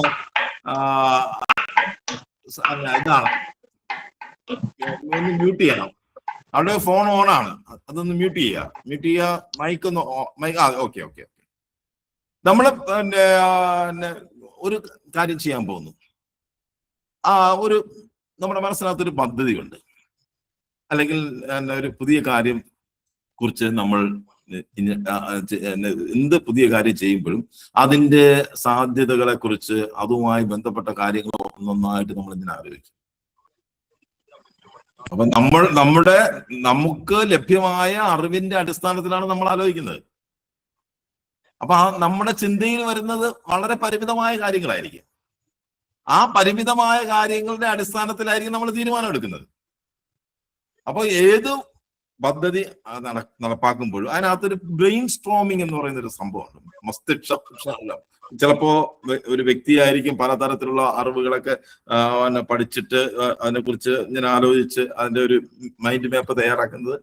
അല്ലെങ്കിൽ വളരെ ഓർഗനൈസ്ഡ് ആയിട്ടുള്ള ആക്ടിവിറ്റിയാണ് ഒരു സംഘടന. ഇപ്പൊ നമുക്കൊരു പരിപാടി, ഒരു ഉദ്ഘാടന പരിപാടി സംഘടിപ്പിക്കുന്നു, അല്ലെങ്കിൽ ഒരു ഉത്സവം സംഘടിപ്പിക്കുന്നു. അപ്പൊ നമ്മൾ എന്താ ചെയ്യുന്നത്? ആദ്യം ഒരു എക്സിക്യൂട്ടീവ് കമ്മിറ്റി കൂടുന്നു, അതിൽ പലരും പല അഭിപ്രായങ്ങൾ പറയുന്നു. അത് കഴിഞ്ഞിട്ട് ഒരു ജനറൽ ബോഡി വിളിക്കുന്നു, അവിടെ ആൾക്കാർ ഓരോരുത്തരുടെയും അഭിപ്രായങ്ങൾ പറയുന്നു. ഇങ്ങനെ ഒരുപാട് ആൾക്കാരുടെ ചിന്തകളിലൂടെ ആണ് നമുക്ക് അതിന്റെ വിവിധങ്ങളായ വശങ്ങളെ നമ്മൾ മനസ്സിലാക്കുന്നത്. Brain storming. അപ്പൊ നിങ്ങളൊരു കട, ഒരു ഉദാഹരണത്തിന് ഒരു ഗ്രോസറി ഷോപ്പ്, പലചരക്ക് കട തുടങ്ങാൻ തീരുമാനിക്കുന്നു. അങ്ങനെ തീരുമാനിക്കുമ്പോൾ അതിന്റെ എല്ലാ വശങ്ങളെ കുറിച്ചും നമുക്ക് മനസ്സിലാക്കണം. അപ്പൊ അങ്ങനെ നമുക്ക് മനസ്സിലാക്കേണ്ടി വരുന്ന സമയത്ത് അതിനെയാണ് നമ്മൾ ബ്രെയിൻ സ്ട്രോമിങ് എന്ന് പറയുന്നത്. മൈൻഡ് മാപ്പ് ചെയ്യുക. മൈൻഡ് മാപ്പ് ചെയ്ത് തരാൻ വേണ്ടിയിട്ടുള്ള AI ടൂളുകളുണ്ട്. അങ്ങനെ ഒരു AI ടൂളിനെ കൂടി ഞാനൊന്ന്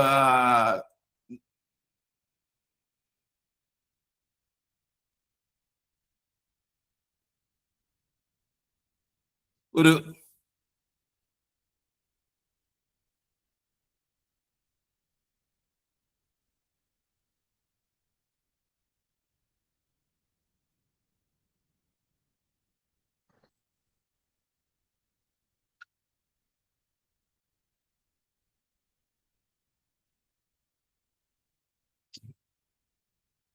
ഇതാണ് നമ്മുടെ ഒരു ഗ്രോസറി ഷോപ്പ്, 50%.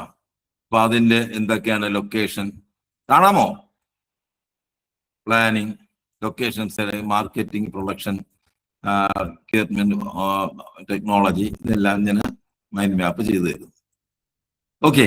അപ്പൊ ഇത് ഇംഗ്ലീഷിലാണ്. ഇതിനെ നമുക്ക് നേരത്തെ നമ്മൾ പറഞ്ഞതുപോലെ ഇതിനെ നമുക്ക് മലയാളത്തിലേക്ക് ട്രാൻസ്ലേറ്റ് ചെയ്യാം. ഇതിനെ ഇവിടെ നിന്ന് തന്നെ നമുക്ക് മലയാളത്തിലേക്ക് ട്രാൻസ്ലേറ്റ് ചെയ്യാം. ഇതൊരു ടൂളാണ്. അതായത് നമ്മൾ പഠിക്കുന്ന ടൂളുകൾ എന്താണ്? ഇത് മൈൻഡ് മാപ്പ് വിസാർഡ് എന്ന് പറയുന്ന ഒരു ടൂളാണ്. ഈ ടൂള് അനുസരിച്ച് നമ്മൾ എന്തെങ്കിലും ഒരു ആക്ടിവിറ്റി ചെയ്യുകയാണെങ്കിൽ അതിന്റെ സകല സാധ്യതകളെയും നോക്കാൻ, പരിശോധിക്കാൻ സഹായിക്കുന്ന ഒരു ടൂളാണ്. അപ്പൊ ഇതുപോലുള്ള കുറെ ടൂളുകളാണ് നമ്മൾ പഠിച്ചു വരുന്നത്.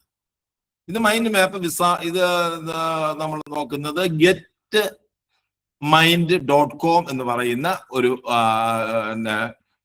ടൂൾ ഉപയോഗിച്ചാണ് നമ്മൾ ഇവിടെ ചെയ്തത്. ഇനി വേറൊരു ടൂൾ ഞാൻ കാണിച്ചു തരാം. Mind map wizard.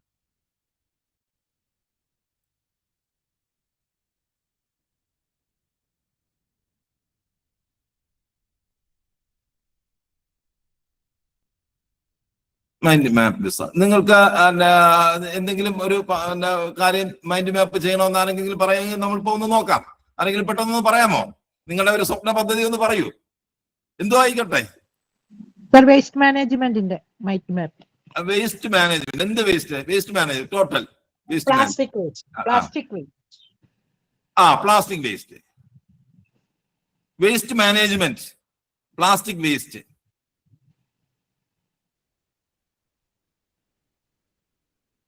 ഇപ്പൊ നമ്മൾ വേസ്റ്റ് മാനേജ്മെന്റിന്റെ മൈൻഡ് മാപ്പ് വിസാർഡ് നമ്മൾ നോക്കുമ്പോ നമ്മളൊന്ന് പറഞ്ഞാൽ മതി, അതങ്ങ് ടൈപ്പ് ചെയ്ത് തരും. ഞാനിത്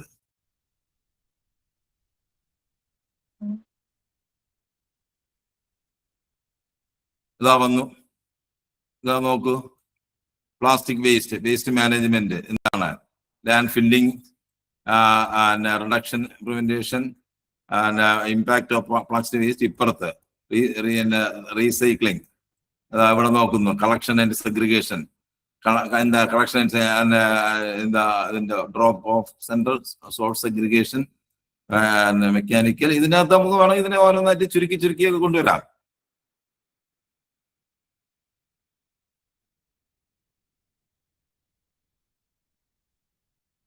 ഇവിടുന്ന് വേണ്ട ഇതിന് ബ്രാഞ്ച് ആഡ് ചെയ്യാനൊക്കെ ഉള്ള കാര്യങ്ങളൊക്കെ നമ്മൾ ക്ലാസ് പഠിപ്പിക്കുമ്പോൾ ഞാൻ പറഞ്ഞുതരും.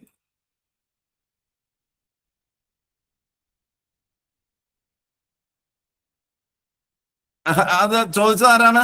സുജാത മേഡമാണോ ചോദിച്ചത്? അതെ അതെ അതെ അതെ. അപ്പൊ നോക്കുക, നമ്മള് എത്ര പേര് കൂടി ഇരുന്ന് ആലോചിക്കുമ്പോഴാണ് ഇത്രയും വിശാലമായ ഒരു മൈൻഡ് മാപ്പ് നമുക്ക് കിട്ടുന്നത്. ഇത് സെക്കൻഡ്, ഏതാണ്ട് സെക്കൻഡ് അല്ലേ? സ്വർണ്ണോ വേണം അല്ലേ? അതെ സർ. അതെ. അപ്പൊ ഇതൊരു ടൂളാണ്. അപ്പൊ ഇതുപോലുള്ള ടൂളുകളാണ് നമ്മൾ ഓരോ ദിവസവും 1, 2, 3 ടൂളുകൾ വെച്ച് പഠിക്കുന്നത്. ഓക്കെ. അപ്പൊ ഇവിടെ ഞാൻ പറഞ്ഞു വന്നത്, നമുക്ക് ഇതിനകത്ത് കുറേ ടൂളുകൾ, നമുക്ക് ചിലപ്പോൾ പി ഡി എഫുമായി ബന്ധപ്പെട്ട ടൂളുകൾ, പവർ പോയിന്റുമായി ബന്ധപ്പെട്ട പവർ പോയിന്റുകൾ ഉണ്ടാക്കണം.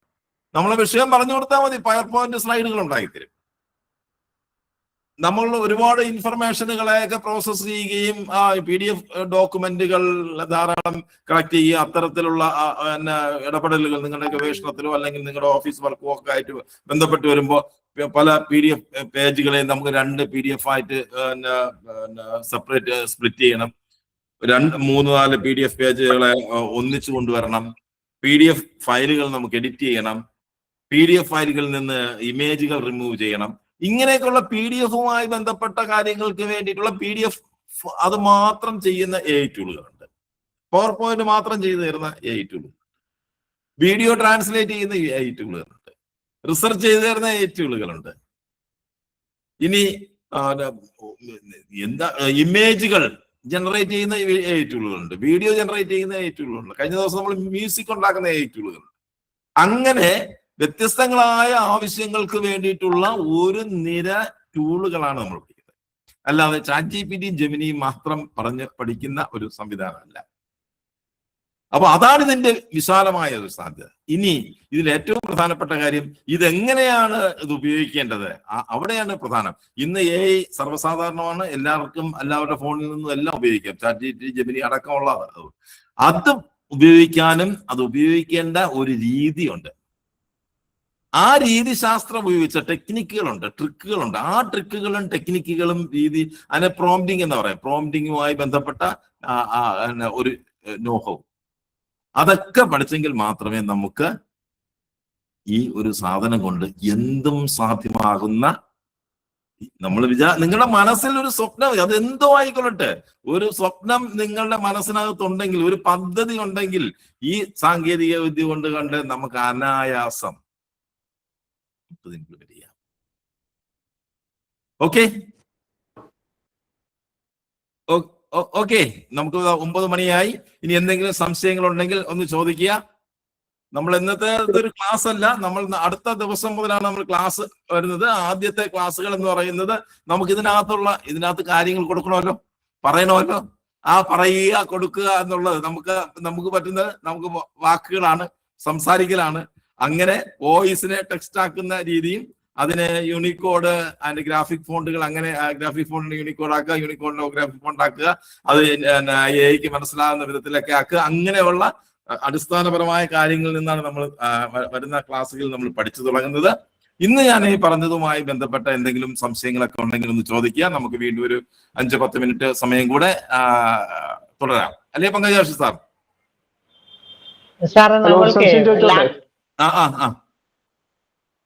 ലാപ്ടോപ്പ് വേണമെന്നോ അതേ മൊബൈലിൽ ഈ കാര്യങ്ങളൊക്കെ നടക്കുമോ?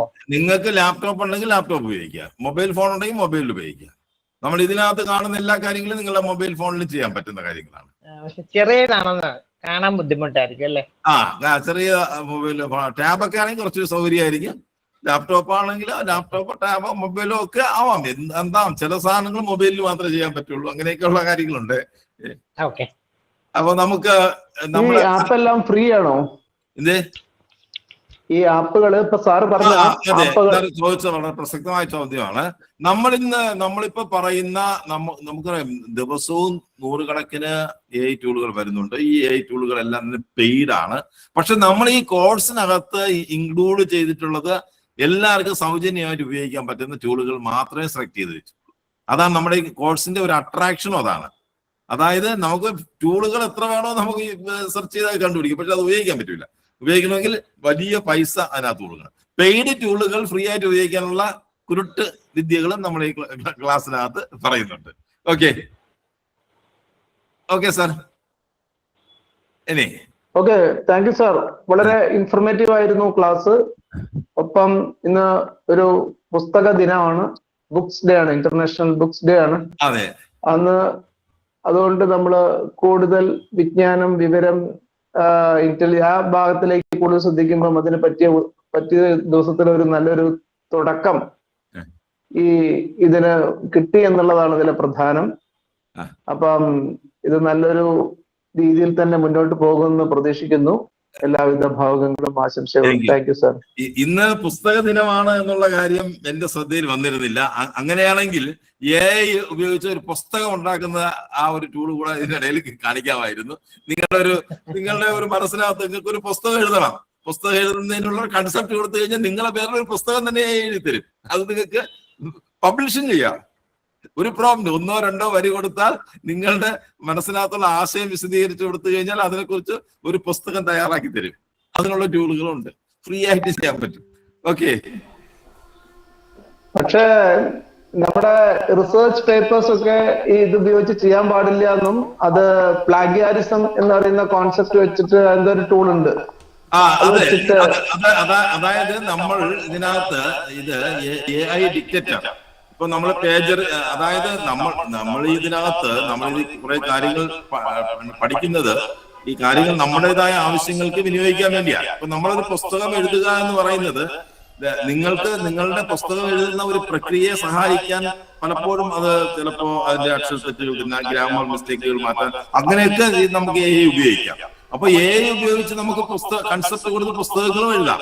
അപ്പൊ ഈ പുസ്തകങ്ങൾ എഴുതുമ്പോ അത് നമ്മൾ ഒരു ഈച്ചടിച്ച കോപ്പി, പേജറിസം എന്ന് പറയുന്ന അങ്ങനെ പേജറിസം ഉണ്ടെങ്കിൽ AI ഉപയോഗിച്ച് പേജറിസം ഡിക്റ്റേറ്റ് ചെയ്യുന്ന ടൂളുണ്ട്, AI ഡിക്റ്റേറ്റർ. ഇപ്പൊ നമ്മൾ കോപ്പി ചെയ്ത സാധനമാണെങ്കിൽ അത് ഡിക്റ്റേറ്റ് ചെയ്ത് തരും. ഇതിന്റെ പുസ്തകത്തിലുള്ള ഭാഗങ്ങളാണ് ഇതിനകത്തുള്ളത്. അത് നമ്മുടെ ക്ലാസ്സിനകത്ത് വരുന്നുണ്ട്. എങ്ങനെയാണ് ഈ പേജറിസം നമുക്ക് ഡിക്റ്റേറ്റ്, പാരാഫ്രൈസിങ്, നമ്മുടെ ആ പേജറിസത്തെ പാരാഫ്രൈസിങ് ചെയ്യാം. കുറച്ച് മിടുക്കന്മാരെന്ത് ചെയ്യും, ആ പേജ് ഈച്ചടിച്ച കോപ്പി എടുത്തിട്ട് അതിലെ ചില വഴികളിലൂടെ അത് പാരാഫ്രൈസ് ചെയ്യും. അത് കണ്ടെത്താം. അങ്ങനെ നമ്മൾ ഇനി നമ്മുടെ കോഴ്സിന്റെ ഭാഗമായിട്ട് ഈ നമ്മളിപ്പോ AI ഉപയോഗിച്ചൊരു പുസ്തകം എഴുതി കഴിഞ്ഞു കഴിഞ്ഞാൽ, ലേഖനം എഴുതി നിങ്ങളുടെ പത്രത്തിന് അയച്ചു കഴിഞ്ഞു കഴിഞ്ഞാൽ ആ പത്രക്കാരൻ ആദ്യം ചെയ്യുന്നത് അത് AI ഉപയോഗിച്ച് ചെയ്തതാണോ എന്നുള്ള നിലയിൽ ഡിക്റ്റേറ്റ് ചെയ്യുമ്പോൾ അതറിയാം. ഒരു 70-80% AI ഡിക്റ്റേറ്റ് ചെയ്ത് കഴിഞ്ഞാൽ അതിന്റെ അർത്ഥം അത് AI ഉപയോഗിച്ച് ചെയ്തതാണ് എന്നുള്ളത്. അങ്ങനെ നിങ്ങൾ AI ഉപയോഗിച്ച് ചെയ്ത സാധനത്തെ AI ഡിക്റ്റേറ്റർ കണ്ടുപിടിക്കാൻ പറ്റാത്ത രീതിയിൽ മാറ്റം വരുത്താനുള്ള സംവിധാനം ഇതിനകത്തുണ്ട്. Okay sir. ഒരു കാര്യം ചോദിച്ചോട്ടെ. ഇപ്പൊ ഞാനൊരു ഫിലിം മേക്കറാണ്, ചന്ദ്രലേഖ ഒരുമിച്ച് വർക്ക് ചെയ്യുന്നതാണ്. അപ്പോ ഞാൻ എൻ്റെ ഒരു ഡോക്യുമെന്ററി ഫിലിമിന് ഇപ്പൊ കരമനയാറിനെ കുറിച്ചുള്ള ഒരു ഡോക്യുമെന്ററിക്ക് ഒരു സ്ക്രിപ്റ്റ് തരാൻ ആവശ്യപ്പെട്ടു എന്ന് വിചാരിക്കുക.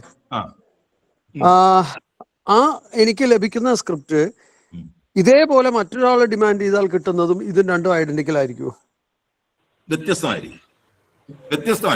വ്യത്യസ്തം എന്ന് വെച്ചാൽ അതിന്റെ ഫാക്ച്വൽ ആയിട്ടുള്ള കാര്യങ്ങൾ, ഇപ്പൊ കരമനയാറിന്റെ വീതി, നീളം, അതിന്റെ പ്രധാനപ്പെട്ട കടവുകൾ, ഇങ്ങനെയൊക്കെയുള്ള കാര്യങ്ങളൊക്കെ കൃത്യമായിരിക്കും.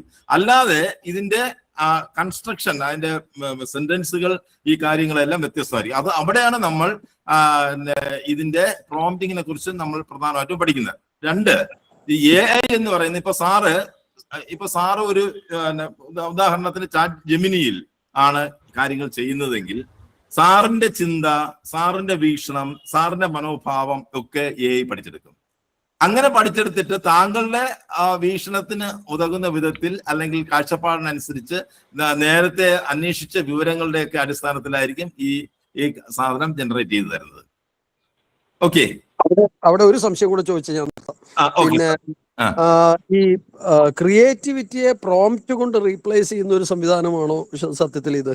കാരണം ഒരു ക്രിയേഷൻ എന്ന് പറഞ്ഞാൽ ഓർഗാനിക് ആയിട്ട് ഉണ്ടാകുന്ന ഒരു സംഗതിയെ പ്രോംപ്റ്റ് ചെയ്യാനുള്ള മിടുക്ക് ആയി മാറുന്ന ഒരു അവസ്ഥയിലേക്ക് വരുന്നുണ്ടോ ശരിക്കും? അത് ഒരു ആശങ്കപ്പെടുത്തുന്ന ഒരു കാര്യം തന്നെയാണ്. അപ്പോ മികച്ച ഇപ്പോ പിന്നെ നമ്മൾ നന്നായി പ്രോംപ്റ്റ് ചെയ്യുന്ന ഒരാളിന്, അതായത് അയാൾക്ക് ക്രിയേറ്റിവിറ്റി ഒട്ടുമില്ല, പക്ഷെ പ്രോംപ്റ്റിങ്ങിൽ അയാൾക്ക് മിടുക്കുണ്ട് എങ്കിൽ നന്നായിട്ട് ക്രിയേറ്റ് ചെയ്യുന്ന ആളിനെക്കാളും മികച്ച ഒരു സാധനം പ്രോംപ്റ്റ് കൊടുത്ത് അയാൾ ക്രിയേറ്റ് ചെയ്തെടുക്കാൻ പറ്റും. അതാണ് സംശയം. ആ ഒരു വസ്തുത, അതൊരു പ്രശ്നം, അങ്ങനെ ഒരു പ്രശ്നമുണ്ട്. അതുകൊണ്ട് ക്രിയേറ്റിവിറ്റി ഉള്ള ആളിന്റെ ക്രിയേറ്റിവിറ്റി കൂടും. അയാൾ കുറച്ചുകൂടി ഇതിനേക്കാൾ, അതായത് എഐയെക്കാളും കുറെ കൂടെ മികവോടുകൂടി ക്രിയേറ്റ് ചെയ്യുന്നതിന് വേണ്ടിയിട്ടുള്ള ചെയ്യുന്ന വിധത്തെ അയാളുടെ ക്രിയേറ്റിവിറ്റി വളർത്തിയെടുക്കും. ഇപ്പൊ നമുക്ക് ഒരു സാഹിത്യകാരനുണ്ട്, അദ്ദേഹത്തിന്റെ സാഹിത്യ സൃഷ്ടി വളരെ ഗംഭീരമാണ്. മറ്റൊരു സാഹിത്യകാരനുണ്ട്, അദ്ദേഹത്തിന്റെ സാഹിത്യ സൃഷ്ടി പുള്ളിയെക്കാളും മുകളിൽ വരാൻ വേണ്ടിയിട്ടുള്ള ഒരു ശ്രമം നടത്തുമല്ലോ, കൂടുതൽ പഠിക്കുക. അത് ഇതിനകത്തൊരു മത്സരം ഉണ്ടാകും. ആ മത്സരത്തിൽ ആരാണ് ജയിക്കുന്നത് എന്നാണ് പ്രശ്നം. അത് ഈ ബെസ്റ്റ് പ്രോംപ്റ്റ് ചെയ്യാൻ പറ്റുന്ന ആൾക്കാരുടെ കാലമാണ് ഇനി വരാൻ പോകുന്നത്. പ്രശ്നം തോന്നി, ഒരു ആശങ്ക തോന്നിയോണ്ട് പറഞ്ഞു. തീർച്ചയായിട്ടും അത്തരത്തിലുള്ള അത് മാത്രമാണ് സാർ. ഇപ്പോ ഹോളിവുഡില് സംഗീത രംഗത്തുള്ളവർ സമരം ചെയ്യാണ്. ലണ്ടനിൽ നമ്മൾ പത്രങ്ങളിൽ കണ്ടു, ലണ്ടനിൽ സമരം ചെയ്യാം. കാരണം കോടിക്കണക്കിന് രൂപ മുടക്കി എടുക്കുന്ന സംഗീതങ്ങൾ സെക്കൻഡുകൾ കൊണ്ടോ മിനിറ്റുകൾ കൊണ്ടോ എഐയിലൂടെ ജനറേറ്റ് ചെയ്യാം. അതിനേക്കാളും മികവോടുകൂടി നമ്മൾ ഇന്നലെ കണ്ടതല്ലേ, മികവോടുകൂടി. അപ്പൊ അതിന്റെ പ്രൊഫഷണൽ വെർഷനിൽ പോയി കഴിഞ്ഞാൽ അവസ്ഥയെന്ന് ആലോചിക്കുക.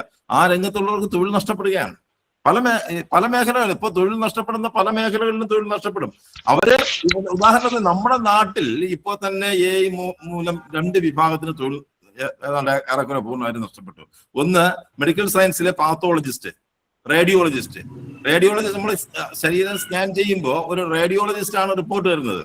ഇപ്പോ സ്കാനിങ് മെഷീനിൽ തന്നെ എഐ ഉണ്ട്. അപ്പോ ഡോക്ടറിനെക്കാളും എത്രയെങ്കിലും മടങ്ങ് പെർഫെക്ഷനോടുകൂടി കൃത്യതയോടുകൂടി ആയിരിക്കും ഈ എഐ നമുക്ക് സ്കാൻ റിപ്പോർട്ട് തയ്യാറാക്കി തരുന്നത്. ഇപ്പോ റേഡിയോളജിസ്റ്റുകളും പാത്തോളജിസ്റ്റുകളും ഒക്കെ ഡ്യൂട്ടി ഡോക്ടറായിട്ട് പോവുക, അല്ലെങ്കിൽ വേറെ ഏതെങ്കിലും സ്പെഷ്യലൈസേഷനിൽ പോവുക എന്നൊക്കെ ഉള്ളതായിരിക്കും ഇതിനകത്ത്. അല്ലെങ്കിൽ ഇതിന്റെ അഡ്മിനായിട്ട് മാറുക. അതായത് ഈ മേഖലയിലെ ഒരു ഹ്യൂമൻ ലൂപ്പ് ഉണ്ടല്ലോ ഏറ്റവും മുകളിൽ, ആ നിലയിലേക്ക് എത്തുക എന്നുള്ളതാണ്. അപ്പൊ ഈ സാങ്കേതിക വിദ്യ ഉപയോഗിച്ചില്ലെങ്കിൽ നമ്മൾ ഒരുപാട് പിന്നിലായി പോകും എന്നുള്ളത് ഏറ്റവും വലിയൊരു വസ്തുതയാണ്.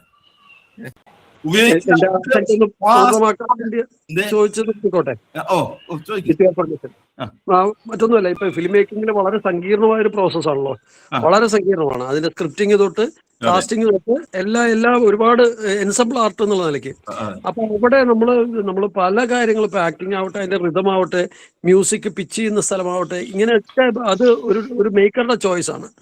ഇത് ഒരു സിസ്റ്റത്തിലേക്ക് മാറുമ്പോ അതിന്റെ ഒരു ഓർഗാനിസിറ്റി ഉണ്ടല്ലോ, ആ സംഗതി സത്യത്തിൽ മാറുന്നുണ്ടല്ലോ അല്ലേ? അപ്പൊ അത് നമ്മൾ കോംപ്രമൈസ് ചെയ്യേണ്ടി വരുന്നുള്ളൊരു അവസ്ഥയാണ് ശരിക്കും. അല്ല, അതാണ് ഇപ്പോ നമ്മളിപ്പോ അങ്ങനെ വരിക, അങ്ങനെ വന്നേ പറ്റുള്ളൂ. കാരണം ഇത് മനുഷ്യന്റെ ക്രിയേറ്റിവിറ്റിക്ക് ഇവിടെ ഇതിനകത്തൊരു സ്പേസ് വേണം. നമ്മൾ ഇപ്പോ സുനോ അടക്കമുള്ള ടൂളുകൾ ഉപയോഗിക്കുമ്പോൾ അവിടെ ഒരു സംഗീത സംവിധായകനോ അല്ലെങ്കിൽ സംഗീത രംഗത്ത് ക്രിയേറ്റീവായിട്ട് വർക്ക് ചെയ്യുന്ന ഒരാളിന് അവിടെ ഒരു സ്പേസ് ഉണ്ടാവും, ഉറപ്പായിട്ടുണ്ടാവും. ആ സ്പേസ് കണ്ടെത്തി അത് ഫില്ല് ചെയ്യുന്ന ആൾക്കാർക്ക് അത് ഭയങ്കര ഗ്രോത്ത് ആയിരിക്കും. ഹലോ, ഓക്കെ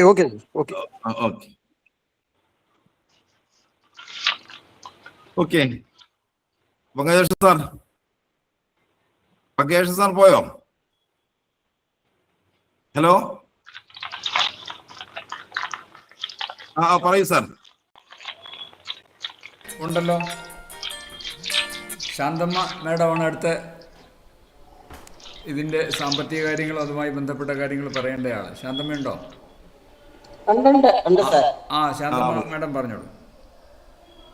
അപ്പോ നമ്മുടെ റെഗുലർ ക്ലാസ് അടുത്ത ചൊവ്വാഴ്ച ആരംഭിക്കുകയാണ്. അപ്പൊ ഇതിനോടകം തന്നെ ഫീസ് അടച്ച് രജിസ്റ്റർ ചെയ്ത ആൾക്കാരുണ്ട്. അപ്പൊ എനിക്ക് തോന്നുന്നു ഇന്നത്തെ ക്ലാസ്സിൽ കുറച്ച് പുതിയ ആൾക്കാർ കോഴ്സിൽ ചേർന്നിട്ടുണ്ട്. നാളെ 5 മണിക്കകത്ത് തന്നെ ബാക്കിയുള്ളവര് ഫീസ് അടച്ച് പൂർണ്ണമായ മേൽവിലാസവും സ്ക്രീൻഷോട്ടും ഇട്ട് ഈ കോഴ്സിന്റെ ഭാഗമാകുക. അപ്പൊ നാളെ 5 മണിയോടുകൂടി നമ്മൾ ഈ പുതിയ ബാച്ചിലേക്കുള്ള അഡ്മിഷൻ അവസാനിപ്പിക്കും. അതിനാണ് ഉദ്ദേശിക്കുന്നത്. അപ്പൊ എല്ലാവരും ഈ ഒരു അവസരം പ്രയോജനപ്പെടുത്തണം എന്ന് മാത്രമേ പറയാനുള്ളൂ. മറ്റൊരു കാര്യമുള്ളത്, ഇപ്പൊ ചിലർക്ക് ഇത് നേരത്തെ സൂചിപ്പിച്ചതുപോലെ ഇത് ഫിനാൻഷ്യൽ ബുദ്ധിമുട്ട് ചിലർക്കുണ്ടെന്ന് അറിയിക്കുന്നു. പക്ഷേ നമുക്ക് ഓക്കെ കേൾക്കാമോ സാർ? അപ്പൊ നമ്മൾ നാളെ 5 മണിയോടുകൂടി പുതിയ ബാച്ചിലെ അഡ്മിഷൻ അവസാനിപ്പിക്കും. അപ്പൊ ആർക്കെങ്കിലും ഇന്ന് ക്ലാസ്സിൽ പങ്കെടുത്തവർക്കോ അല്ലെങ്കിൽ പുതുതായിട്ട് സുഹൃത്തുക്കളോ ഉണ്ടെന്നുണ്ടെങ്കിൽ നാളെ 5 മണിക്കോടുകൂടി തന്നെ ഫീസ് അടച്ച് രജിസ്റ്റർ ചെയ്യാൻ വേണ്ടിയുള്ള എല്ലാ നടപടിക്രമങ്ങളും ഈ ക്ലാസ്സിൽ പങ്കെടുത്ത എല്ലാവരും സ്വീകരിക്കണമെന്ന് അഭ്യർത്ഥിക്കുന്നു. മറ്റൊന്നുള്ളത്, നമ്മുടെ കോഴ്സ് ഫീസിന്റെ 50% തന്നെ പൂർണ്ണമായിട്ടും ആദ്യ ഫീസ് അടച്ച് തന്നെ ഈ അവസരം പ്രയോജനപ്പെടുത്താനാണ് ഞാൻ ഉദ്ദേശിക്കുന്നത്. രണ്ടാമത്തെ കാര്യം, അഥവാ ചില വ്യക്തികൾക്ക് 1-2 പേർക്കൊക്കെ ചിലപ്പോൾ ചെറിയ അസൗകര്യം ഉണ്ടെങ്കിൽ ക്ലാസ് തുടങ്ങി 2 ആഴ്ചയ്ക്കകം തന്നെ ഫീസ് പൂർണ്ണമായിട്ട് അടയ്ക്കേണ്ടതാണ് എന്നുള്ള കാര്യം കൂടി ഞാനൊന്ന് അറിയിക്കുകയാണ്. കാരണം അല്ലെന്നുണ്ടെങ്കിൽ അത് ചില സാങ്കേതികമായ ബുദ്ധിമുട്ടുകൾ ഉണ്ടാവാൻ സാധ്യതയുള്ളത് കൊണ്ടാണ്. അപ്പൊ എല്ലാവരും ഈ അവസരം പ്രയോജനപ്പെടുത്തുക.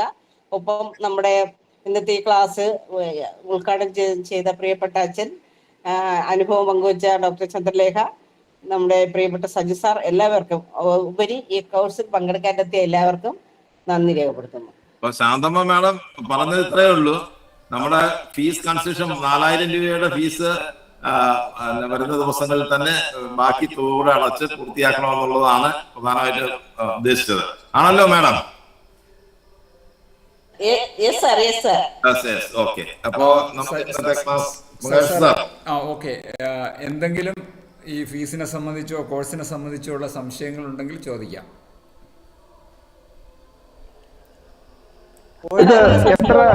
ഡ്യൂറേഷൻ ഓഫ് ദി കോഴ്സ് എത്രയാ? 2 മാസമാണ്. മീൻസ് 2 മാസം ഏതൊക്കെ ദിവസങ്ങളിലായിരിക്കും? ചൊവ്വ വ്യാഴം ദിവസങ്ങളിൽ രാത്രി 8 മണി മുതൽ 9 മണി വരെയാണ്. 7:45 ആകുമ്പോഴേക്കും നമ്മുടെ ലിങ്ക് ഓപ്പൺ ആകും. അപ്പോൾ ആ തുടക്കത്തിൽ ഒരു 15 മിനിറ്റും അവസാനിക്കുമ്പോൾ 15 മിനിറ്റും ഈ നമ്മുടെ കഴിഞ്ഞ ക്ലാസ്സുകളെ സംബന്ധിച്ചോ ചെയ്ത കാര്യങ്ങളെ സംബന്ധിച്ചോ സംശയങ്ങളുണ്ടെങ്കിൽ ചോദിക്കാനും അനുഭവങ്ങൾ ഷെയർ ചെയ്യാനുമാണ്. 15 മിനിറ്റ് മുമ്പ് സാജി സാർ ഉണ്ടാവും, നമുക്ക് സംശയങ്ങൾ ചോദിക്കാം. പിന്നെ ഒരു വാട്സപ്പ് ഗ്രൂപ്പ് വഴിയാണ് നിങ്ങളെ പഠിക്കുന്ന ആളുകളെല്ലാവരെയും നമ്മുടെ കോർഡിനേറ്റ് ചെയ്യുന്നത്. ആ വാട്സപ്പ് ഗ്രൂപ്പിൽ എന്ത് സംശയം വേണമെങ്കിലും ചോദിക്കാൻ വേണ്ടി കഴിയും. അതാത് സമയങ്ങളിൽ തന്നെ അതിൻ്റെ സംശയങ്ങൾ തീർക്കും. ഇപ്പോൾ ഒരു ക്ലാസ് ആഴ്ചയിൽ 2 ദിവസമാണെന്ന് പറയുമ്പോൾ ഇന്നത്തെ ഇപ്പോൾ ഉദാഹരണം ആദ്യത്തെ ക്ലാസ് ഫോണ്ടിനെ കുറിച്ചാണെങ്കിൽ, നമ്മുടെ വാട്സപ്പിൽ ഉപയോഗിക്കുന്ന ഫോണ്ടുകളെ കുറിച്ചാണെങ്കിൽ ആ ക്ലാസ് കഴിയുന്ന സമയത്ത് അതിൻ്റെ ഒരു നോട്ടും ക്ലാസ്സും കഴിഞ്ഞ ശേഷം ഇത് നിങ്ങളെ ക്രിയേറ്റ് ചെയ്യാൻ വേണ്ടി പറയുന്ന സമയത്ത് എന്തെങ്കിലും സംശയം ഉണ്ടെങ്കിൽ അത് തീർച്ചയായും പ്രാക്ടീസ് ചെയ്യാനാണ് ബാക്കിയുള്ള ദിവസങ്ങൾ. അപ്പോൾ യഥാർത്ഥത്തിൽ ഒരു സൈസാറ്, ഞാൻ ഇടയ്ക്ക് ഒരു അല്പം ഗ്യാപ്പായി പോയി, ഈ കോഴ്സിൽ ചേരുന്നവരോട് സൈസാർ സാധാരണ പറയുന്നൊരു കാര്യം, ഈ കോഴ്സിൽ പഠിക്കുമ്പോൾ നമുക്കൊരു ഉദ്ദേശം വേണം. ഈ ഉദ്ദേശം ഉണ്ടെങ്കിൽ മാത്രമേ ആ ഉദ്ദേശത്തിനനുസരിച്ച് നമ്മൾ പഠിക്കുന്ന ഓരോ വിഷയങ്ങളും നമുക്ക് മാറ്റാൻ വേണ്ടി കഴിയുള്ളൂ. അത് ഏറ്റവും അധികം ശ്രദ്ധിക്കണം. പിന്നെ ഈ 1 മണിക്കൂറാണ് ക്ലാസ് എന്ന് പറയുന്നത്. ഇപ്പോൾ ഹാഫ് ആൻ അവർ ഫ്രണ്ടും ബാക്കും വരുമ്പോൾ ഏകദേശം 1.5 മണിക്കൂറോളം ക്ലാസ് വരും. ആ സമയം പരമാവധി ഉപയോഗിക്കുക എന്നുള്ളതാണ് പൊതുവെ ഇതേക്കുറിച്ച് പറയുന്നൊരു കാര്യം. സാറിന് മറുപടി കിട്ടിയോ? കിട്ടി, കൂടുതൽ കിട്ടി. മാത്രമല്ല ലക്ഷ്യത്തെ പറ്റിയും സ്വപ്നത്തെ പറ്റിയും നേരത്തെ സജി സാറ് പങ്കുവയ്ക്കുകയും ചെയ്തിരുന്നു കൂടുതൽ വ്യക്തമായി. ട്യൂസ്ഡേ ആൻഡ് ഫ്രൈഡേ പറഞ്ഞ ഒന്നുകൂടി ഞാൻ ക്ലാരിറ്റിക്ക് വേണ്ടി ചോദിക്കാം. അതെ, ട്യൂസ്ഡേ ആൻഡ് തേഴ്സ്ഡേ അല്ലേ? Okay, sorry. വ്യാഴാഴ്ച രാത്രി 8 മണി മുതൽ 9 മണി വരെ. ഓക്കെ. പിന്നെ അത് അയക്കേണ്ട ഇതൊക്കെ ഇതിൽ അയച്ചു തരുമായിരിക്കും അല്ലേ? ഏത് നമ്പറിലേക്കാണ് ഗൂഗിൾ പേ ചെയ്യേണ്ടത്? ഡീറ്റെയിൽസ് ഒക്കെ sir free AIT9 free class എന്ന് പറയുന്ന ഗ്രൂപ്പിലുണ്ടല്ലോ. ആ ഗ്രൂപ്പിൽ നിന്നാണ് ഞാൻ ഇപ്പം ചേർന്നത്. അതെ, അതിൽ അപ്പോൾ ഷെയർ ചെയ്യും അല്ലേ? ആ ഗ്രൂപ്പിൽ തന്നെ മറ്റ് പൊതുവിവരങ്ങൾ കൊടുക്കാം. അവിടെ നിന്ന് ഈ ഫീസ് അടയ്ക്കുന്ന ആളുകളെ നമ്മൾ 89 എന്ന് പറഞ്ഞിട്ട് വേറൊരു ഗ്രൂപ്പുണ്ട് ഫീസ് അടച്ചവരുടെ മാത്രമായിട്ട്. ആ കോഴ്സിലേക്ക് പോകാം. ഞങ്ങൾ അഡ്മിറ്റ് ആക്കും അവിടെ ഗ്രൂപ്പിലേക്ക്. അതുവഴിയായിരിക്കും മറ്റ് കമ്മ്യൂണിക്കേഷൻ നടത്തുന്നത്. പിന്നെ എന്ത് സംശയം ഉണ്ടെങ്കിലും ഈ പൊതു ഗ്രൂപ്പിൽ ചോദിക്കാവുന്നതാണ്. ഈ രണ്ട് മാസമാണെങ്കിലും നമ്മുടെ ഈ ഏറ്റവും ലേറ്റസ്റ്റ് ആയിട്ടുള്ള സ്കൂളുകളാണ് നിങ്ങളുടെ ക്ലാസ് കഴിഞ്ഞതിന് ശേഷം അടുത്ത ബാച്ച് ക്ലാസ് വരുമ്പോൾ അവിടെ പുതിയൊരു ടൂൾ വന്നു. വളരെ യൂസ്ഫുൾ ആയിട്ടുള്ള ടൂൾ ആണെങ്കിൽ ഈ ബാച്ചിനെ നമ്മൾ അതിൽ ക്ഷണിക്കും, ആ ക്ലാസ്സിലേക്ക് ക്ഷണിക്കും. അപ്പോൾ ഇതൊരു ലൈഫ് ലോങ് ക്ലാസ് ആണ്. ഈ ക്ലാസ് ഉള്ളിടത്തോളം കാലം പുതിയ ടൂളുകൾ വരുമ്പോൾ നിങ്ങളെ പരിശീലിപ്പിക്കും. പിന്നെ നമ്മുടെ ഈ ക്ലാസ് ഇത് കഴിഞ്ഞതിന് ശേഷം ഒരു ഫോളോ അപ്പ് ഗ്രൂപ്പ് ഉണ്ട്, ഇതിന്റെ ഫോളോ അപ്പ് കാര്യങ്ങൾ ചെയ്യുന്നതിന് വേണ്ടി. പിന്നെ എന്റെ ഒരു പേഴ്സണൽ ഗ്രൂപ്പ് ഉണ്ട്. അത് ഈ ക്ലാസ് കഴിയുന്ന ആൾക്കാർക്ക് എന്തെങ്കിലും സംശയം ചോദിച്ചു കഴിഞ്ഞാൽ പെട്ടെന്ന് പരിഹരിക്കുന്നതിന് വേണ്ടിയിട്ടുള്ള ഒരു ഗ്രൂപ്പ് ഉണ്ട്. അങ്ങനെ ഒരു ലൈഫ് ലോങ് എഡ്യൂക്കേഷന്റെ ഭാഗമാണ് ഇത്. ഓക്കെ സാറേ, ഒരു ഡൗട്ട് കൂടി. നമുക്കിപ്പോ ഏതെങ്കിലും ഒരു ക്ലാസ് മിസ്സായി കഴിഞ്ഞിട്ടുണ്ടെങ്കിൽ അതിന് നമുക്ക് പിറ്റേ ദിവസം കിട്ടാൻ എന്തെങ്കിലും ഓപ്ഷൻ ഉണ്ടാവോ? നമ്മുടെ എല്ലാ ക്ലാസ്സുകളും റെക്കോർഡ് ചെയ്യും, അടുത്ത ദിവസം തന്നെ ഇട ചെയ്യും. ഒരു ക്ലാസ്സിൽ മിസ്സിംഗ് പ്രശ്നം പറ്റില്ല. നമ്മുടെ എല്ലാ ക്ലാസ്സുകളും ക്ലാസ്സുകളാണ് തൊട്ടടുത്ത ദിവസം ആ ക്ലാസ്സുകൾ നേടും. അത് പ്രൈവറ്റ് ആണ്, നമുക്ക് പബ്ലിക് വീഡിയോ ആയിട്ടല്ല. നമ്മുടെ അതിനുവേണ്ടിയാണ് നിങ്ങളുടെ ഇമെയിൽ ID ഒക്കെ ചോദിച്ചത്. നിങ്ങൾ ഏത് മെയിൽ ID നിന്നാണോ ലോഗിൻ ചെയ്ത് അവിടെ വന്ന് മാത്രമേ അത് കാണാൻ പറ്റുള്ളൂ. അതുകൊണ്ട് കൃത്യമായിട്ട് നമ്മൾ ഫീസ് അടയ്ക്കുന്ന സമയത്ത് അഡ്രസ്സും മെയിൽ ID ഒക്കെ കൃത്യമായിട്ട് കൊടുക്കണം. ഓക്കെ,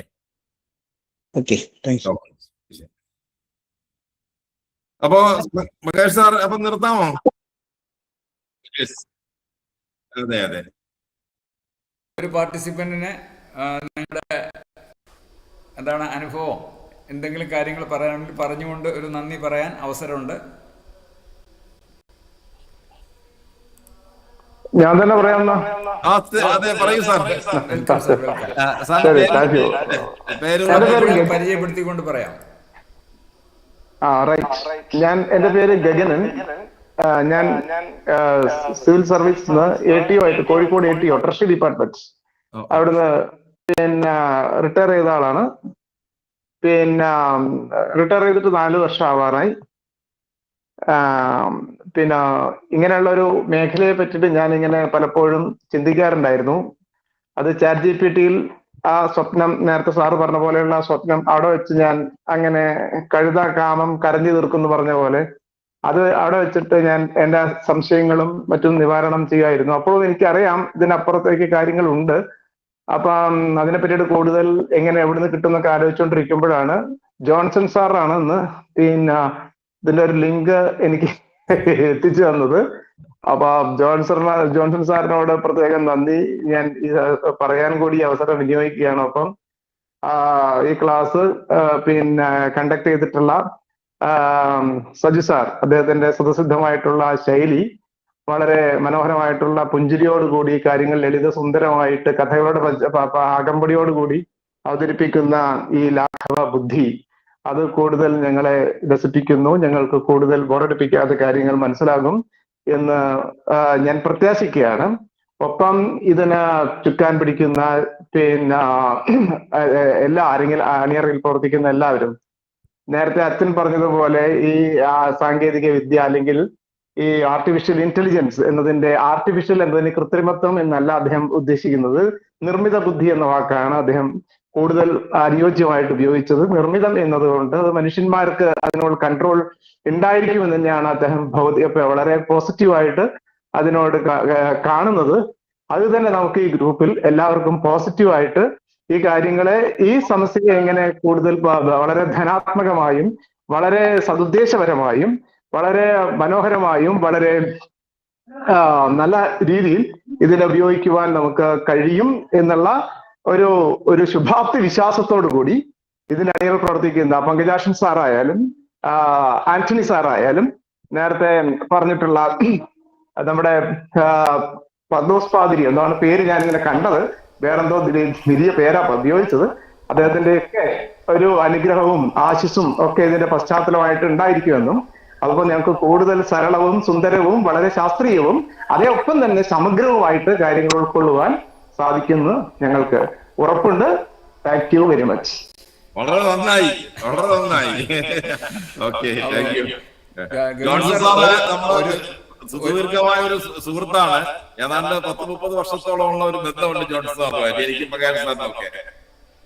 ഓക്കെ, ഒരു റിക്വസ്റ്റാണ് ഈ ഗ്രൂപ്പിലുള്ള പങ്കെടുക്കുന്ന ആളുകളോട്. ഒന്ന്, നമ്മുടെ ധാരാളം ആളുകൾ ഈ കോഴ്സിനെ കുറിച്ച് അറിയാൻ ആഗ്രഹിക്കുന്നവരുണ്ടാവും, അന്വേഷണം നടക്കുന്നവരുണ്ടാവും. അവർക്കൊക്കെ ഇതൊന്ന് ഷെയർ ചെയ്യാൻ വേണ്ടി ശ്രമിക്കുക. അതായിരിക്കാം നമുക്ക് ചെയ്യാൻ കഴിയുന്ന ഏറ്റവും വലിയൊരു കാര്യം. തീർച്ചയായും ഗഗൻ സാറ് സൂചിപ്പിച്ചതുപോലെ പല വിഭാഗങ്ങളിലെ ആളുകൾ ഈ കൂട്ടത്തിലുണ്ട്. അതിൽ ജോൺസൺ സാറ് ഞങ്ങളുടെ ഒരു പണ്ട് മുതലേ ഉള്ളൊരു ദർശനവും ജോൺസൺ സാറും ഒക്കെ ഞങ്ങളുടെ സഹപ്രവർത്തകരും എല്ലാ കാര്യങ്ങളും സഹകരിക്കുന്നവരുമാണ്. അപ്പോൾ ധാരാളം ആളുകൾ ഈ മെസ്സേജുകൾ പലർക്കും കൊടുത്തിട്ടുണ്ട്. അവർക്ക് എല്ലാവർക്കും നന്ദി. നമുക്ക് വീണ്ടും ചൊവ്വാഴ്ച കാണാം. ശുഭരാത്രി.